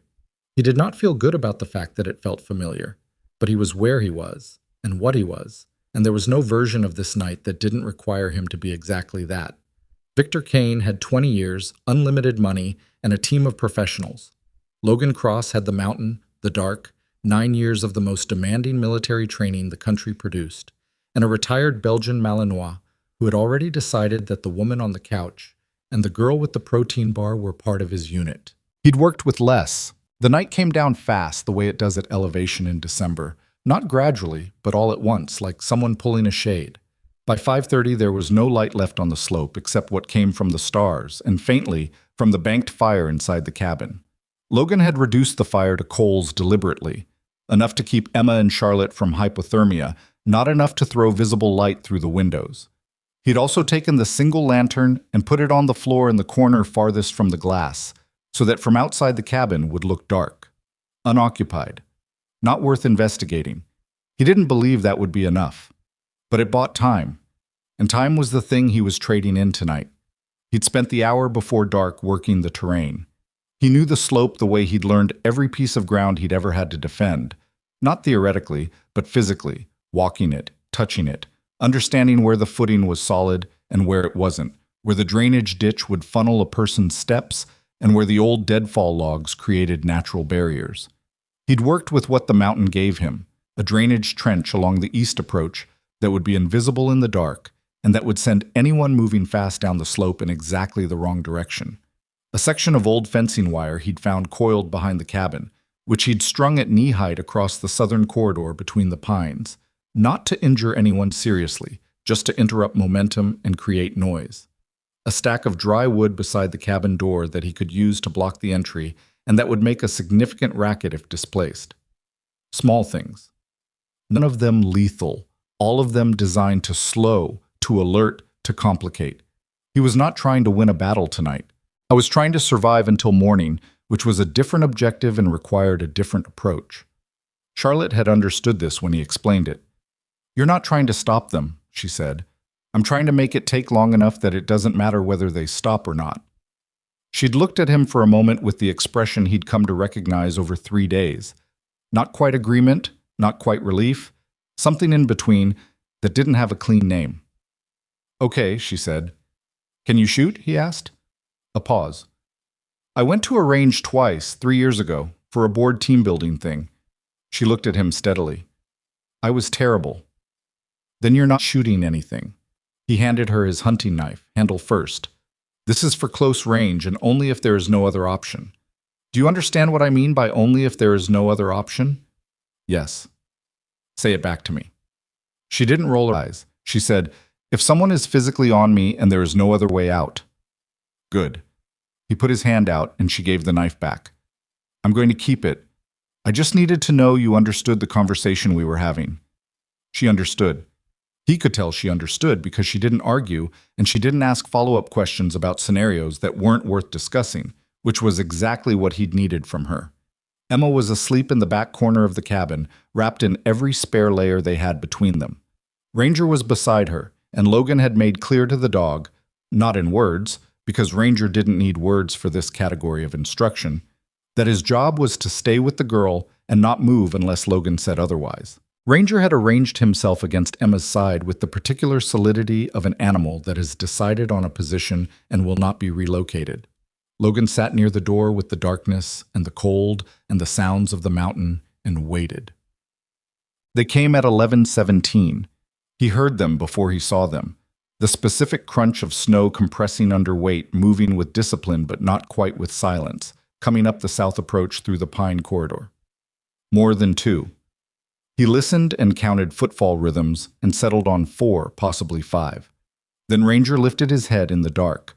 Logan touched the door handle and slipped outside. The cold hit him the same way it always did, and he ignored it the same way he always did. He moved to the corner of the cabin and looked down the slope. His eyes had been adjusted to the dark for 2 hours, and he could see the corridor between the pines as a lighter gray band against the darker gray of the trees. Shapes moving in it. 4. He'd been right. The first man hit the wire at 11:19. It wasn't dramatic. He went down hard on his right side, and the sound he made trying not to make sound was itself a sound, a bitten-off curse, and the clatter of equipment. The man behind him tried to stop, and his momentum carried him forward anyway. And there was a collision and more noise. And for approximately 8 seconds, the southern approach was a tangle of people trying to recover their dignity and their formation simultaneously. 8 seconds was enough. Logan had already moved. He went east along the cabin wall and into the drainage ditch, which was exactly where he needed to be for what came next, which was the second group coming from the north side that he'd suspected but not confirmed until Ranger's head had moved in a direction that had nothing to do with the south approach. Two from the north. Moving more carefully because they'd heard the wire incident and had adjusted. The drainage ditch put Logan below their sight line and parallel to their approach. He moved through it at a low crawl, the wet cold soaking through his jacket at the elbows and knees, until he was ahead of the north side pair. Then he came up behind a boulder that sat at the edge of the tree line, a chunk of granite the size of a washing machine, half buried in snow, and waited. They passed within 6 feet of him. He let them go. Two men moving north meant they were heading for the cabin's rear entry. He needed them moving, not stopped. Stopped meant they'd hold position and wait for the south group to reform, and a coordinated approach was worse than an uncoordinated one. He let them move another 30 feet, and then he made noise. Not significant noise, just enough. A branch displaced, snow shifted. The specific texture of sound that a person moving in the dark makes when they're not where they're supposed to be. Both men turned. Logan was already moving again, further east along the tree line, drawing them away from the cabin. They followed. Of course they followed, because the alternative was letting an unknown variable move freely in the dark behind them, and no professional accepts that. He led them 300 yards east in the dark, using the terrain. The way he'd used terrain before, in places where the stakes had been higher but the fundamental skill was identical, and when he doubled back, he left them turned around in a section of dense pine where the footing was unreliable and the darkness was comprehensive. He returned to the cabin in 11 minutes. The south group had reformed. They were 20 yards from the cabin door. Close enough that Logan could see them clearly in the starlight, could see that they were moving with the careful, trained patience of people who had done this before and were not rattled by the wire incident, just delayed by it. He was also close enough to see the fifth person who'd held back at the tree line while the other four approached. Not a tactician, not a security operative, a man in a coat that was too good for field work, standing at the edge of the slope with the careful remove of someone accustomed to directing rather than doing. Logan couldn't make out his face from this distance, but the posture was familiar from Charlotte's description. The particular bearing of a man who had spent 20 years being the most important person in every room he entered. Victor Kane had come himself. Logan filed that information and moved. What happened next took 12 minutes and produced, in aggregate, 2 men with the kind of non-permanent injuries that would require significant ibuprofen and a long conversation about career choices. One man who tripped over the woodpile Logan had relocated to the east corner of the cabin and went down in a spectacular avalanche of split pine, and one man who found himself abruptly and entirely outmaneuvered in a way that he would spend considerable time trying to reconstruct afterward without ever quite managing it. It was not elegant. Logan's left shoulder, which had been unhappy since the alley in Pine Hollow, registered its continued protest in terms he couldn't ignore. At one point, he was on the ground with someone's knee in his back and thought with complete clarity, "This is the part where things could go badly," and then someone's knee relocated because Ranger had arrived. Logan had not told Ranger to leave Emma. He chose to interpret this as independent professional judgment on the dog's part. The South group was down. Not permanently, not critically, but down enough. Logan stood in the snow with his shoulders singing pain and his breathing ragged and looked across the slope to where Victor Kane was still standing at the tree line. Kane hadn't moved. He was watching Logan with an expression that the distance made unreadable, but that the body language made clear enough. He was recalculating. You could see it in the stillness, in the quality of attention, the look of a man who had built a model of a situation and was now processing the information that the model was wrong. Logan started walking toward him. Kane didn't run. Logan noted this. It was either arrogance or genuine composure, and with a man like Kane, the distinction probably didn't matter much in practical terms. He stood his ground as Logan crossed the open snow and stopped 8 feet away from him. Up close, Victor Kane was in his early 60s, silver-haired, lean, with a face that had been handsome once and had settled into something harder. The coat was cashmere. His boots were expensive and the wrong kind for this terrain. He looked at Logan with the specific expression of a man who was still doing math. "You're the delivery driver," Kane said. "That's right. This is a considerable amount of trouble for someone with no stake in the matter." I found her in a snowdrift, Logan said. That made it my stake. Kane looked at him steadily. You understand what's on that drive. I understand what she told me is on it. Then you understand that what you're doing is protecting something that could destabilize a company that employs 11,000 people, that could destroy careers, pensions, families. He said it without particular passion. The way you state a fact, you expect to be persuasive. One person's grievance against decisions that were made, 23 people, Logan said. Kane stopped. 23 people died. You called them complications. Logan kept his voice level. It required some effort. I don't have a lot of complicated feelings about this situation. A long silence. The mountain was absolutely still around them. What do you want? Kane asked finally. It was a negotiator's question, pragmatic, exploratory, the opening of a conversation he still believed he could win. I want you to still be standing in this spot in about 4 hours, Logan said, because federal investigators are going to be here by morning, and I'd rather not spend tomorrow explaining where you went. Something shifted in Kane's expression. Not fear. He was too controlled for fear. Something colder than that. The look of a man reassessing an adversary he had underestimated and trying to decide how seriously to revise the estimate. You won't keep me here, he said. No, Logan agreed, but the mountain will slow you down considerably, and I'll be behind you the whole way. And my shoulder is already damaged, so I genuinely have nothing to lose by making your evening difficult. He looked at Kane without expression. Your call. Inside the cabin, Charlotte had heard enough. She'd been at the window for the last 12 minutes, watching what she could see of the slope, listening to what came through the walls. She had Logan's hunting knife in her hand, not because she'd needed it, but because holding something solid was better than holding nothing. Emma was awake. Logan hadn't told Charlotte that Emma was awake, but children who are pretending to sleep breathe slightly differently than children who actually sleep. And Charlotte had noticed around the 11-minute mark when Emma's breathing changed from the slow rhythm of genuine unconsciousness to the careful, controlled rhythm of someone listening hard. She hadn't said anything. She'd sat down on the floor beside the girl and put her arm around her without speaking, and Emma had leaned into her without speaking, and they'd sat like that in the dark, listening to the sounds from outside until the sounds stopped. When Logan came back through the door, Charlotte stood up. He was favoring his left side more visibly than he had been. There was a cut above his right eyebrow that hadn't been there before, shallow but bleeding in the way face cuts bleed, which was with complete disregard for proportion. He had snow packed into the collar of his jacket, and his knees were wet. He looked like a man who had been in a fight and was not going to volunteer how the fight felt. Kane, she said, at the tree line. He's not going anywhere fast. He looked at Emma, who had abandoned any pretense of sleep and was sitting up with Ranger returned to her side. You okay? Emma looked at him carefully, the same look she'd given him throughout, the one that was taking the measure of the situation through the measure of him. You're bleeding. Little bit. Did you win? He thought about this in a way that suggested the question was more complicated than it sounded. We got through tonight. That's what winning looks like right now. She accepted this. She reached into the pack beside her and produced a crumpled bandage from the first aid kit. She'd found it earlier and apparently kept it in reserve, which said something about her that Logan wouldn't know how to articulate. She held it out. He took it.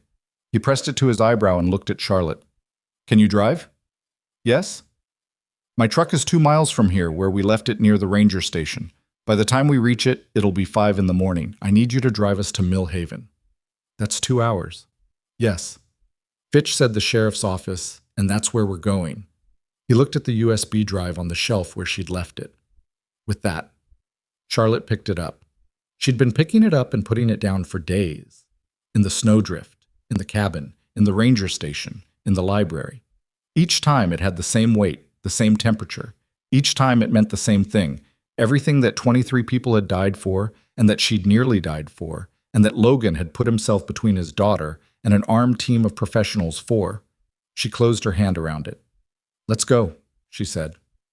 The walk to the truck was cold and long and almost entirely silent. Kane's people were not, as Logan had predicted, in a position to follow with any speed or coordination.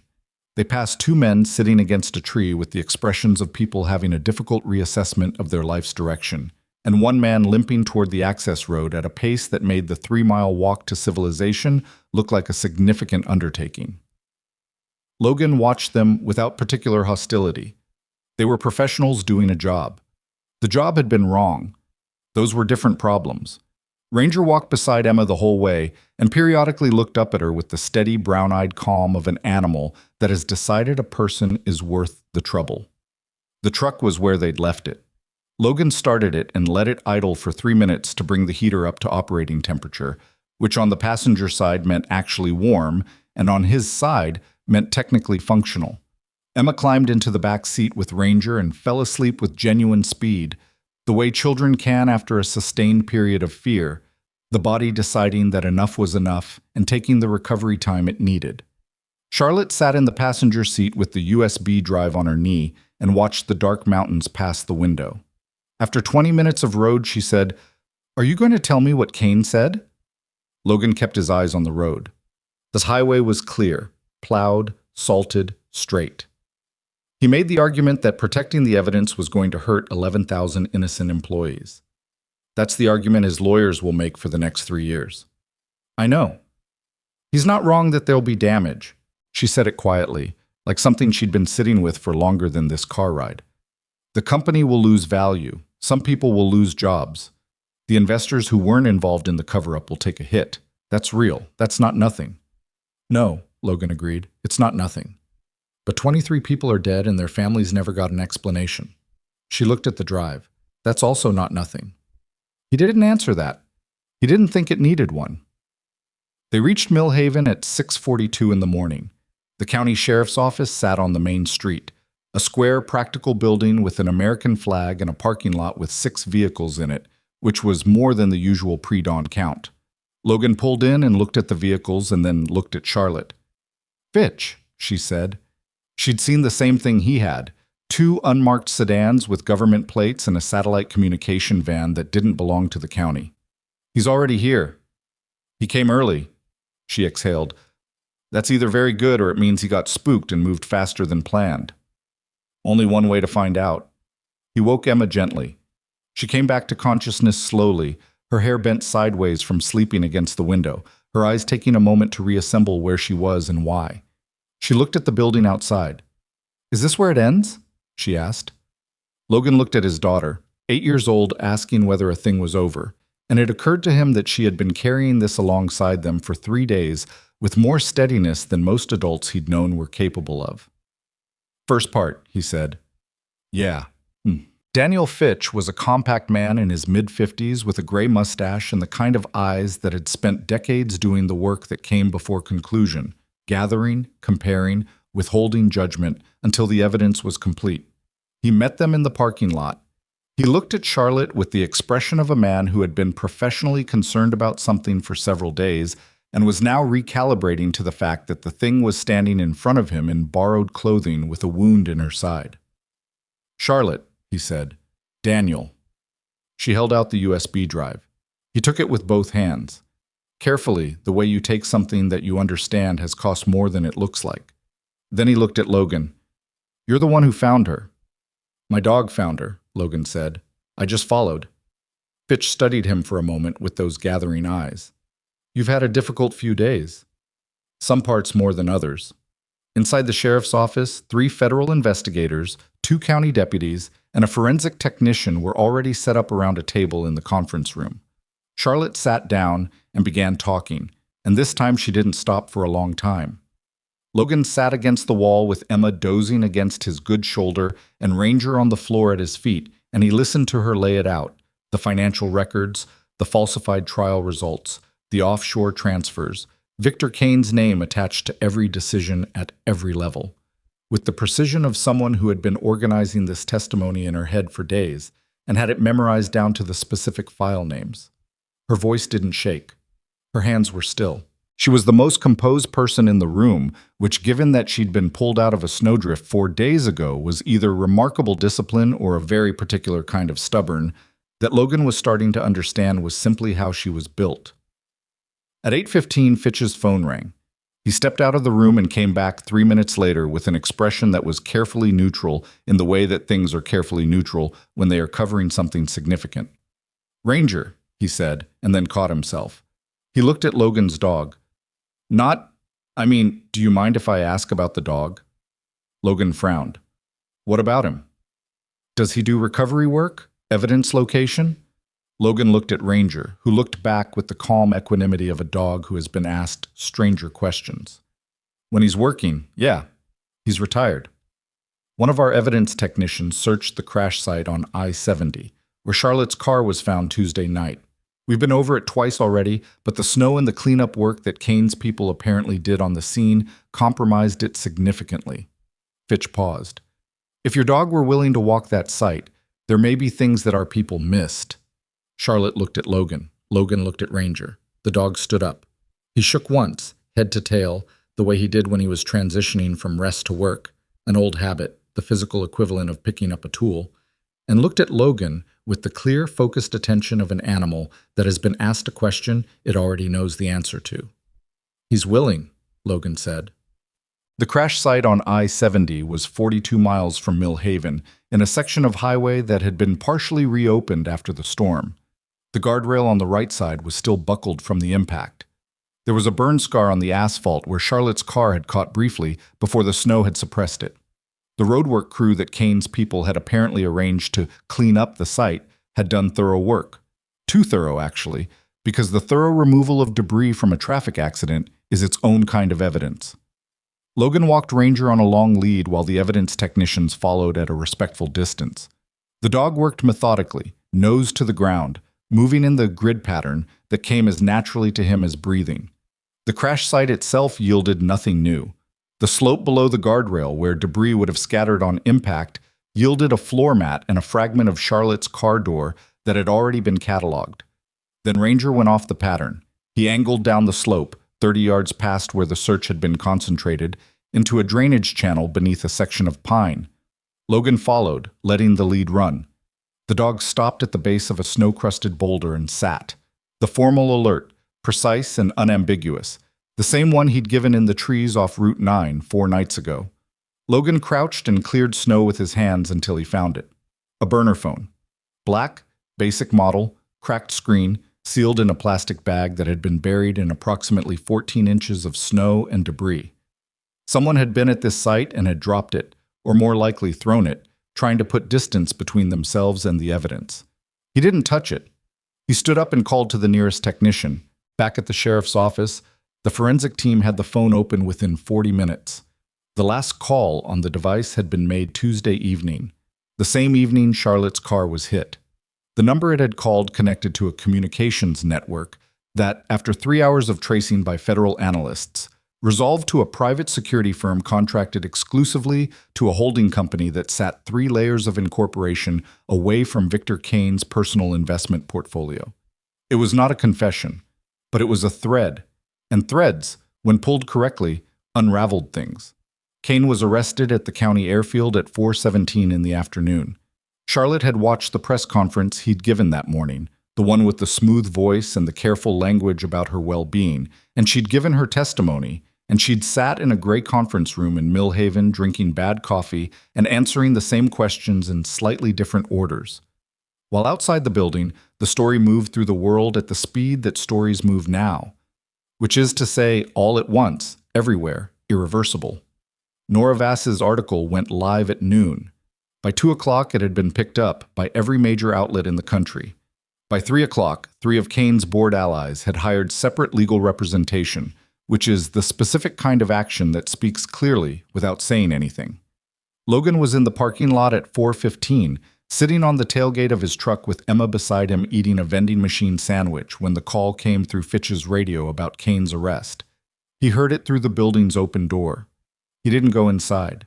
He sat on the tailgate in the cold afternoon light and looked at the mountains to the west, which were the same mountains they'd always been, unchanged by any of the past 4 days. Emma leaned against him. She'd finished the sandwich and was sharing the last of the crackers with Ranger, who accepted each one with the dignity appropriate to the occasion. "Is it done?" she asked. "Kane's arrested. Charlotte's evidence is in federal custody. The story's out." He thought about whether done was the right word and decided it wasn't. Not exactly. "The part we could do is done." She leaned a little heavier. He felt her relax against him, the specific physical release of a child who has been holding tension for days and is now, cautiously, letting it go. "I'm tired," she said. "I know. I want to go home." He put his arm around her. His shoulder protested. He ignored it. "Me too, Bug. Soon." Charlotte came out of the building 20 minutes later. She stopped at the top of the stone steps and looked at the parking lot and then at Logan on the tailgate. She had someone's borrowed coat over her shoulders, and her own exhaustion visible now in a way she'd been suppressing for 3 days, in the set of her eyes, in the line of her shoulders, in the way she stood like a person who has been upright by will rather than energy, and the will is finally standing down. She walked to the truck. She stopped a few feet away. "Fitch wants to keep me here for another round of questions tomorrow morning," she said, "and a medical evaluation tonight." She paused. "They have a room at the Millhaven Inn they're putting me in." "Good," Logan said. She looked at him, then at Emma, then at Ranger. "I keep thinking about what I should say to you," she said, "and I keep not being able to find the right version of it." Logan looked at her steadily. "You don't need to find a version. You went out there with a wire and a drainage ditch and—" She stopped. "And a dog," Emma said helpfully. Something broke through Charlotte's expression. Not the controlled, not quite smile from earlier. Not the composed boardroom steadiness. Something real and slightly undone. "And a dog," she agreed. She stood there in the cold parking lot with the mountains behind her and the USB drive no longer in her hand for the first time in 4 days. And she looked like a person who had reached the far side of something and hadn't yet decided what to do with the fact that she'd made it. Logan got off the tailgate. He was stiff and his shoulder was a serious problem, and he needed a doctor and probably 14 hours of sleep, and none of that was happening tonight.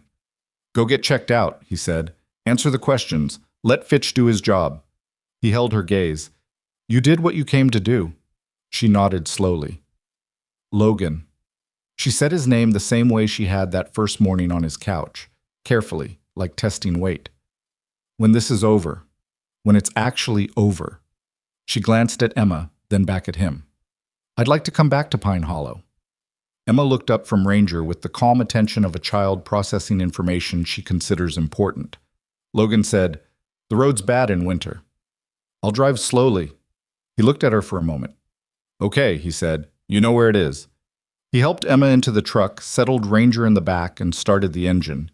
He sat for a moment with the heater running and the mountains in the windshield and the long, dark road back to Pine Hollow ahead of him. Then he put it in drive and went home. The drive back to Pine Hollow took 2 hours and 14 minutes.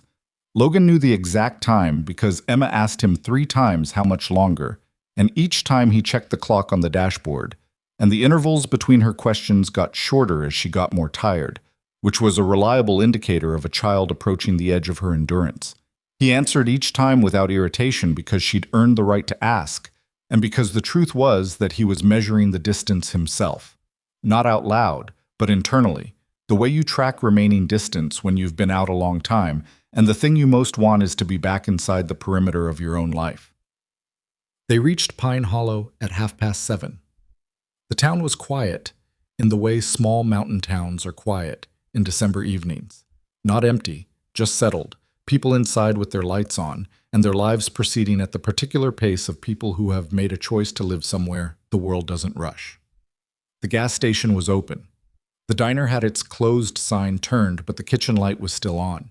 Snow had been plowed from the main street into the familiar ridges along the curb, and the whole scene looked so ordinary that Logan felt something loosen in his chest that he hadn't quite registered was tight. He turned up the access road and the truck climbed toward the cabin. Emma was asleep before they reached the top. He carried her inside. She was heavier than she'd been a year ago, heavier than he registered during the ordinary days when he didn't have to carry her, and the fact of her weight was its own kind of time passing, and put her in her bed with her boots still on, because taking them off would wake her, and she needed sleep more than she needed to be bootless.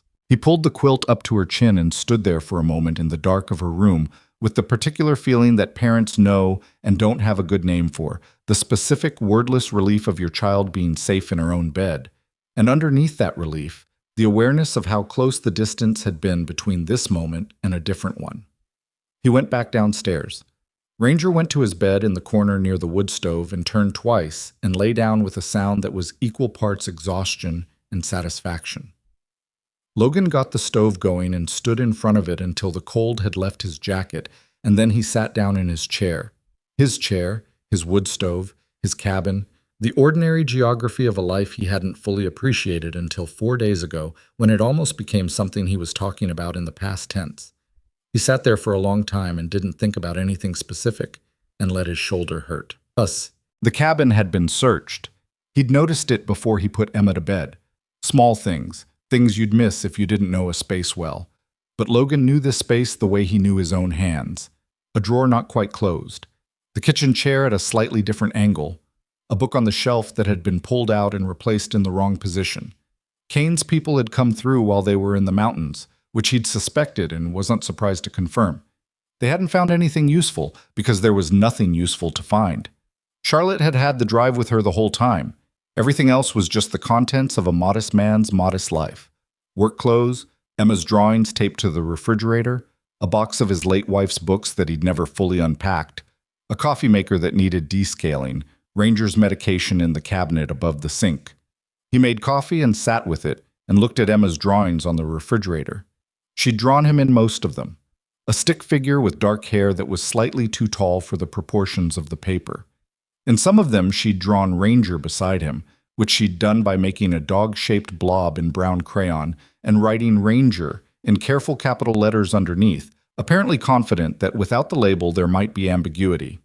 In one drawing, this one had been there for 3 months and he'd never taken it down, she'd drawn 3 figures. Him, her, and a woman with long yellow hair that Emma had explained matter-of-factly was her mother. His wife's name had been Sarah. She died when Emma was 2, a fast and terrible illness that had announced itself in February and finished its work by May. Logan had spent the years since then doing what he'd been trained to do, adapting to the conditions of the environment, working with what was available, focusing on the objective. The objective had been Emma, had been giving her the most stable, honest, functional version of himself that he could manage, which was not always a complete version, but was always an honest one. He looked at Sarah's drawing. He thought, with the careful precision of a man who monitors his own thoughts the way he monitors terrain, that the past 4 days had shaken something loose in him that had been packed down for a long time. Not grief. He'd made his peace with grief, or the closest thing to peace that grief allowed. Something else. The awareness, arrived at through a route he hadn't anticipated, that he was still inside his own life, not watching it from a protected distance, not managing it from behind the habits he'd built to keep it running. Inside it, present, capable of being surprised by it. He didn't know exactly what to do with that awareness yet, but he knew it was there, and he decided that knowing was enough for tonight. He went to bed at 10 and slept without dreaming until 6 in the morning. The federal investigation moved at the speed of federal investigations, which is to say slowly in its mechanics and swiftly in its consequences. Victor Kane was charged within 72 hours of his arrest, fraud, conspiracy, obstruction, and a charge related to the attempted murder disguised as a traffic accident that the evidence from the burner phone had made significantly easier to prosecute. His legal team was, as expected, formidable and expensive, and his initial statement through counsel used words like misunderstanding and context, and the characterization of events that Logan recognized as the language people use when they know the facts are against them, and the only remaining game is delay. Martin Hale, the CFO, hired separate representation within 48 hours of Kane's arrest. By the end of the first week, he had begun cooperating with federal investigators. Dr. Paul Riggs, the clinical research director, lasted 3 days before his attorney filed for cooperation agreements as well. This was not unusual. Conspiracies of this type tended to hold together under the pressure of secrecy and unequal risk, and then come apart with remarkable speed once the first domino moved, because the only leverage any of them had was who could give the investigators something useful before someone else gave it first. The picture that emerged from their cooperation was worse than what Charlotte had found. The clinical trial cover-up was not an isolated decision made in a moment of panic. It had been planned, not casually, but with deliberate structure. Kane had identified the problem with Verisine's trial results 6 weeks before the deaths were classified, had convened a private meeting with Hale and Riggs that no minutes recorded, and had made a calculation. The calculation was that exposure would cost more than concealment, and that 23 deaths in a trial population could be managed as statistical noise if the documentation was handled correctly. Handled correctly.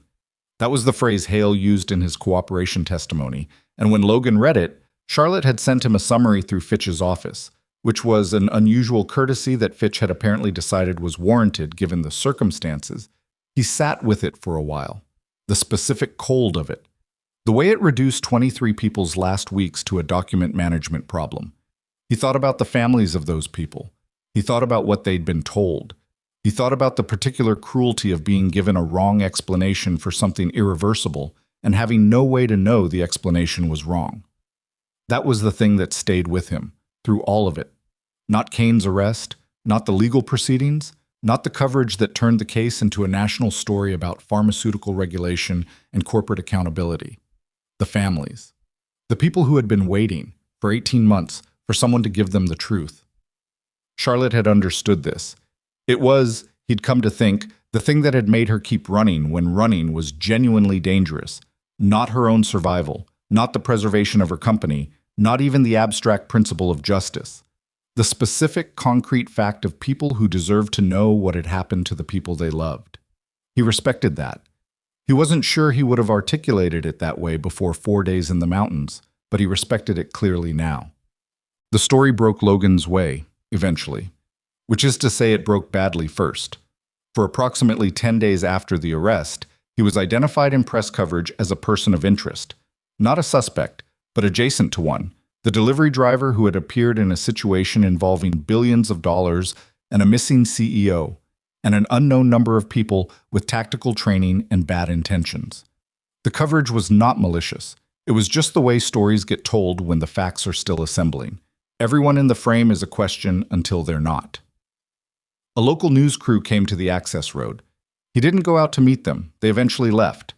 His employer, Henderson Supply, called to ask if he needed time off. He said he didn't. He drove his routes the following Monday and the Monday after that, in the same truck with the same cracked dashboard, and people in Pine Hollow mostly left him alone, which was one of the better qualities of small mountain towns. The recognition that a man doing his work is making a statement about who he is that doesn't require commentary. Emma went back to school. Her teacher sent Logan a note home at the end of the first week, saying that Emma had given an oral report to her class about what she'd done during the storm, and that the report had been vivid and engaged the students considerably. Logan read the note twice and then put it on the refrigerator next to the drawings. The shoulder required surgery. Minor, as such things went. A partially torn ligament that had been making itself known for 3 weeks and was eventually going to demand attention regardless of his preference. He had it done at the hospital in Millhaven, outpatient, in late January. Emma sat in the waiting room for 4 hours with a book and a bag of trail mix and Ranger, who the hospital had made a patient exception for after Emma's frank conversation with the intake nurse about service animal classifications that was technically inaccurate but persuasively delivered. He came home with his arm in a sling, and Emma made him soup from a can and sat across the table from him while he ate it with the watchful attentiveness of a child, performing parental care and taking it seriously. "Does it hurt?" she asked. "Some. Mrs. Garza says you're a hero." Logan looked at the soup. "Mrs. Garza is generous." "She's not generous, she's accurate." Emma said this with the specific authority of an 8-year-old who has considered the question and reached a conclusion. "I told her you were just doing what you always do." He looked up. "What do I always do?" She thought about it. She was a child who took questions seriously, which was one of the things he'd loved about her since she was old enough to be asked questions. You help when something's wrong, even when it's hard, even when you don't have to. He didn't say anything to that. "That's not nothing," she said, and went back to her soup. Charlotte returned to Pine Hollow in February. Not 2 weeks after she'd said she would, not a month. February, which was longer than Logan had expected and which he had not remarked upon, because he was not a man who remarked upon things he had no standing to remark upon, and he had no standing here. She'd been managing the legal proceedings and the operational stabilization of a company that had lost significant value and significant public trust in the preceding months, and she'd been doing what she'd told Fitch she would do, cooperating fully and publicly, giving depositions and press statements and interviews, making herself available in ways that clearly cost her something, but that she'd decided were necessary. She arrived on a Tuesday afternoon in a rental car, sensible, four-wheel drive, not the kind of vehicle that announced itself, and pulled up to the cabin without calling ahead, which Logan had privately thought was probably how she'd do it, and which he'd privately thought was fine. He was splitting wood when she pulled in, not because he particularly needed to split wood that afternoon, but because he'd been splitting wood more than usual since the shoulder healed, which was either physical therapy or something else he hadn't fully worked out yet. He stopped when the car pulled up. He set the maul against the stump and waited. She got out. She was dressed for the mountain, actually dressed for it this time, with a proper jacket and boots that had real traction, and her hair was down, and she looked like herself, which he realized he hadn't quite seen before. At the cabin, she'd been barely conscious or recovering. At the ranger station and the library and the parking lot in Mill Haven, she'd been in crisis mode, that controlled, efficient version of herself that was real, but not complete. Now she just looked like a person arriving somewhere. "You said I knew where it was," she said. "You do," he said. She looked at the cabin, then at the woodpile, then at the axe. "How's the shoulder?" "Mostly fine." "Mostly." 70, 80%. She looked at the maul leaning against the stump. "You've been splitting wood with 70% of a shoulder. The other 30% is load-bearing." He picked up a round of pine and set it on the stump. "You want coffee?" "Yes," she said. "Actually, yes." They sat at the kitchen table with their coffee and talked for a long time. Not about the case. Fitch had been handling her direct communication with the investigation, and the legal proceedings were going to take years, regardless of anything they said at a kitchen table in Colorado. Not about Kane, who was navigating the specific misery of a man watching his carefully constructed world dismantle itself piece by piece in federal court. They talked about other things. Charlotte talked about the compensation fund she'd established for the families of the 23 trial participants who'd died. It had taken 3 months to locate all of the families. Some of them had moved, some of them had fractured in the way families fracture under unaddressed grief. Some of them had simply been living with a loss they didn't fully understand, and which no explanation had ever made sense of. She talked about the conversations she'd had with them, not the legal conversations. Those were handled by attorneys, the other ones. The ones she'd chosen to have in person, sitting across from people who had a right to be angry, and often were, telling them as clearly as she could what had happened and why, and that the responsibility was real and she intended to meet it. "Some of them didn't want to talk to me," she said. "Some of them talked for 2 hours. One woman in New Mexico, her husband was in the trial. She asked me why, just kept asking why. And I kept trying to explain the financial logic and the institutional pressure, and eventually I stopped because none of it was the answer to the question she was actually asking." "What was the answer?" Logan asked. Charlotte looked at her coffee. "That there wasn't a good reason. That people with power made a decision to protect the power. And 23 people who trusted that they were participating in something that might help other people paid for that decision with their lives." She paused. "I told her that. It's the worst answer. It's the only honest one." Logan nodded. "She cried," Charlotte said, "and then she said thank you, and I didn't know what to do with that." She was quiet for a moment. "I still don't know what to do with that." He thought about what Emma had said. You help when something's wrong, even when it's hard, even when you don't have to. He thought about how that principle looked different at different scales. The scale of a man in a snowstorm following a dog into the dark, and the scale of a woman choosing to sit across from grief and not look away from it. "You did it anyway," he said. "That's the part that matters." She looked at him. Then she looked out the window at the mountain, white and enormous, and completely indifferent to everything that had happened in its shadow over the past months. "I'm stepping back from daily operations," she said, "formally, as of next month. The board is restructured, there's new executive leadership, and I'll retain ownership but not a management role." She said it without apparent anguish, which he thought meant she'd arrived at the decision from a real place rather than a reactive one. "I spent 8 years running that company. I thought it was what I was supposed to do. I think maybe the believing that was easier than asking whether it was what I actually wanted. What do you actually want? She sat with the question for a moment. I want to fund the Medical Ethics Research Division properly.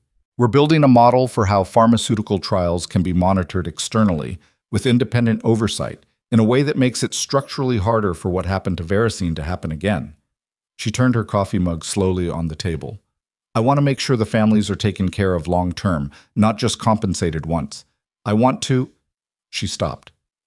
I want to spend less time in buildings where everything is about the number, and more time in places where you can tell what something actually costs. Logan looked at her. Colorado in February is a place where you can tell what something costs, he said. Yes, she said. It is. Ranger died in early April, on a morning that had come in warm and bright the way April sometimes does in the mountains, like an apology for everything that preceded it. He was 9 years old, which was not young for a Malinois who had worked the way he had, and he had been slowing since Christmas in ways that Logan had noticed and hadn't spoken about because speaking about it felt like pushing something toward an ending that was coming regardless. He went quietly.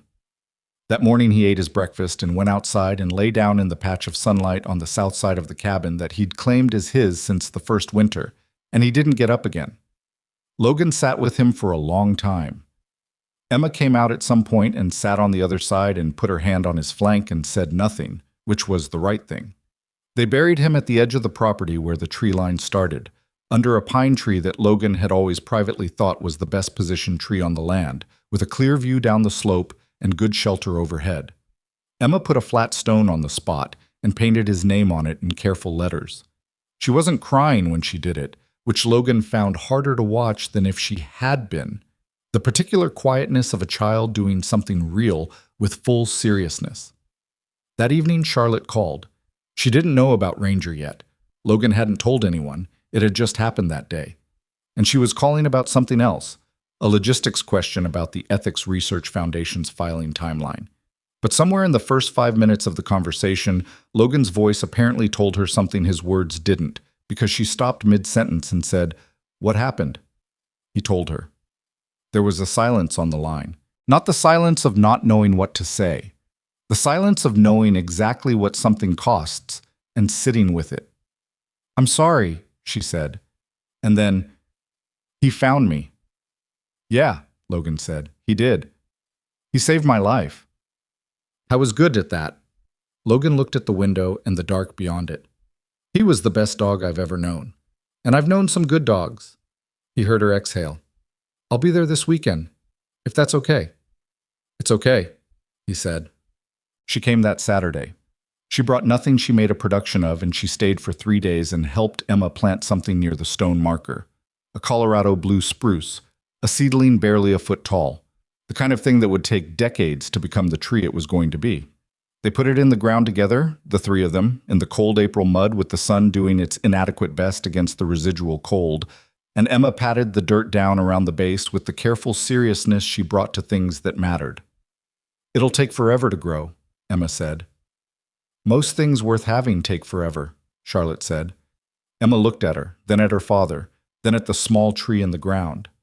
"Okay," she said, satisfied with this, and went inside to wash her hands. Logan and Charlotte stood at the edge of the property for a while without speaking. The mountain was the same mountain it had always been, was what it had always been. Large, patient, indifferent in the geological sense, but not, he had come to think, in every sense. It had given him this piece of land and this view, and the particular solitude that had once been exactly what he needed. It had also sent a blizzard in December that had put a woman in the snow 50 feet off Route 9, and sent a dog to find her, and sent a man to follow the dog. You could call that chance. You could call it a lot of things. Logan Cross had stopped trying to put clean names on the events of his life. They were what they were. The important things had been what happened after them. "I have a meeting in Denver next Friday," Charlotte said. "But I was thinking I could come back up over the weekend." He looked at her. "Emma has a school play on Saturday." Charlotte raised an eyebrow slightly. "What's the play?" "Something about a lost penguin. I don't have the full details. She's been very secretive about her role." "Is she the penguin?" "I genuinely cannot tell you. She refuses to confirm or deny." He paused. She's been practicing in her room with the door closed. Charlotte looked at the small spruce in the ground, something at the corners of her mouth. I'd like to see it, if that's okay. There's limited seating, he said, folding chairs in a gymnasium. I'll manage. He looked at her. She looked back at him. The mountain stood behind them the way mountains stand, without commentary, without hurry, without any interest in whether the people at its edge figured out what they were doing or not. Okay, he said. They went inside. The criminal proceedings against Victor Kane concluded the following November with a verdict on 11 of the 14 counts. His legal team had been correct that the process would take time, and they were paid enough to ensure that the time was considerable. But the evidence was what it was, and the cooperation agreements from Hale and Riggs were what they were. And the jury, 12 people from 3 counties who had listened to 8 weeks of testimony and read summaries of documents that filled 3 filing cabinets, returned a verdict after 4 days of deliberation that settled the question of what had happened to the 23 people in Trial 7 Kilo. Martin Hale received a reduced sentence. Dr. Riggs received probation and a permanent bar from medical research. 7 additional executives, board members, and financial intermediaries faced their own proceedings, which would continue for another 2 years in the quiet, grinding way that white-collar prosecution continues. Logan read about the verdict on his phone while he was on his lunch break, parked at the Marshfields Fire Road in his truck, the same route he'd been driving the night the storm started. He sat there for a while after reading it. He thought about Charlotte sitting in a courtroom through those 8 weeks, which he knew she'd done because she'd told him, not for the cameras and not to influence anything, but because she'd felt that someone who had cared about what happened needed to be present while the accounting was made. He thought about the families. He thought about the woman in New Mexico.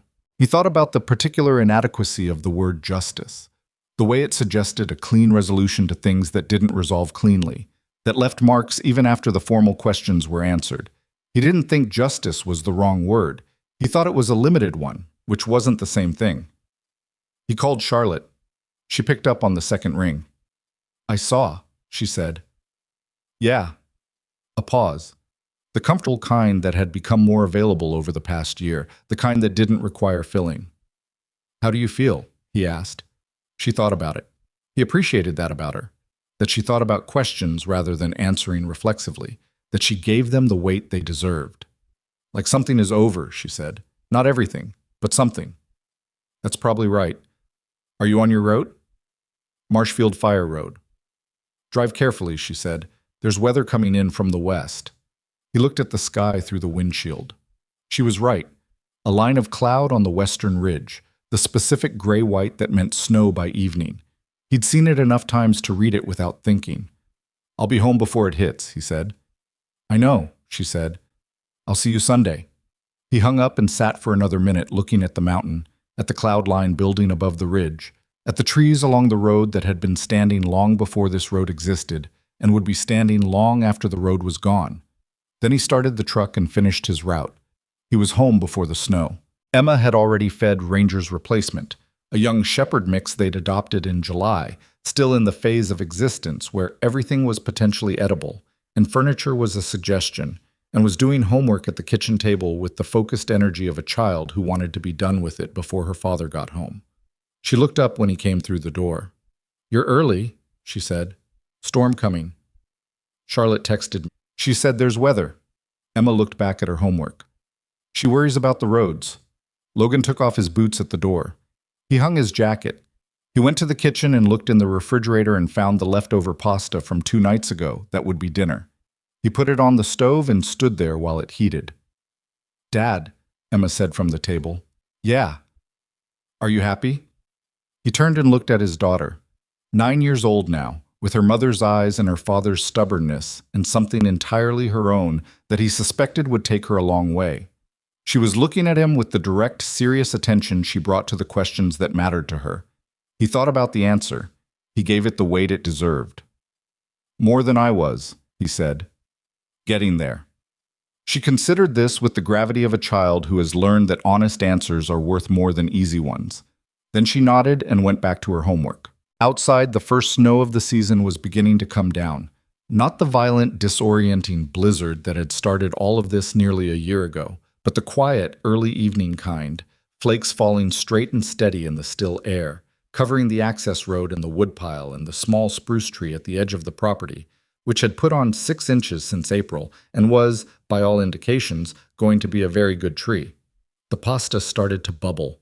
Logan stirred it and turned the heat down and stood in his kitchen with the snow coming down outside and his daughter doing homework at the table and the ordinary, imperfect, accumulated weight of his life pressing comfortably against him from all sides. He thought about a dog stopping in a blizzard. He thought about the wire in his hands on a dark slope. He thought about a woman who had decided that running was over and that whatever came next she was going to face it standing. He thought about Emma's question and whether getting there was the same as arrived, and decided it probably wasn't, and decided that probably didn't matter, and decided that the distance between where he'd been and where he was standing right now in his kitchen on a Tuesday evening in December was a distance worth having traveled, whatever it had cost to travel it. He put 2 bowls on the table. "Dinner," he said. Emma closed her notebook and sat up straight and looked at the bowl in front of her with the earnest appreciation of a child who is genuinely hungry, and the shepherd puppy came skidding around the corner of the hallway and slid on the kitchen floor and crashed decorously into the cabinet beside the stove. And Logan sat down across from his daughter, and they ate dinner while the snow came down outside and the mountains held their position the way they always had, patient and enormous, and entirely at peace with the smallness of everything happening at their feet.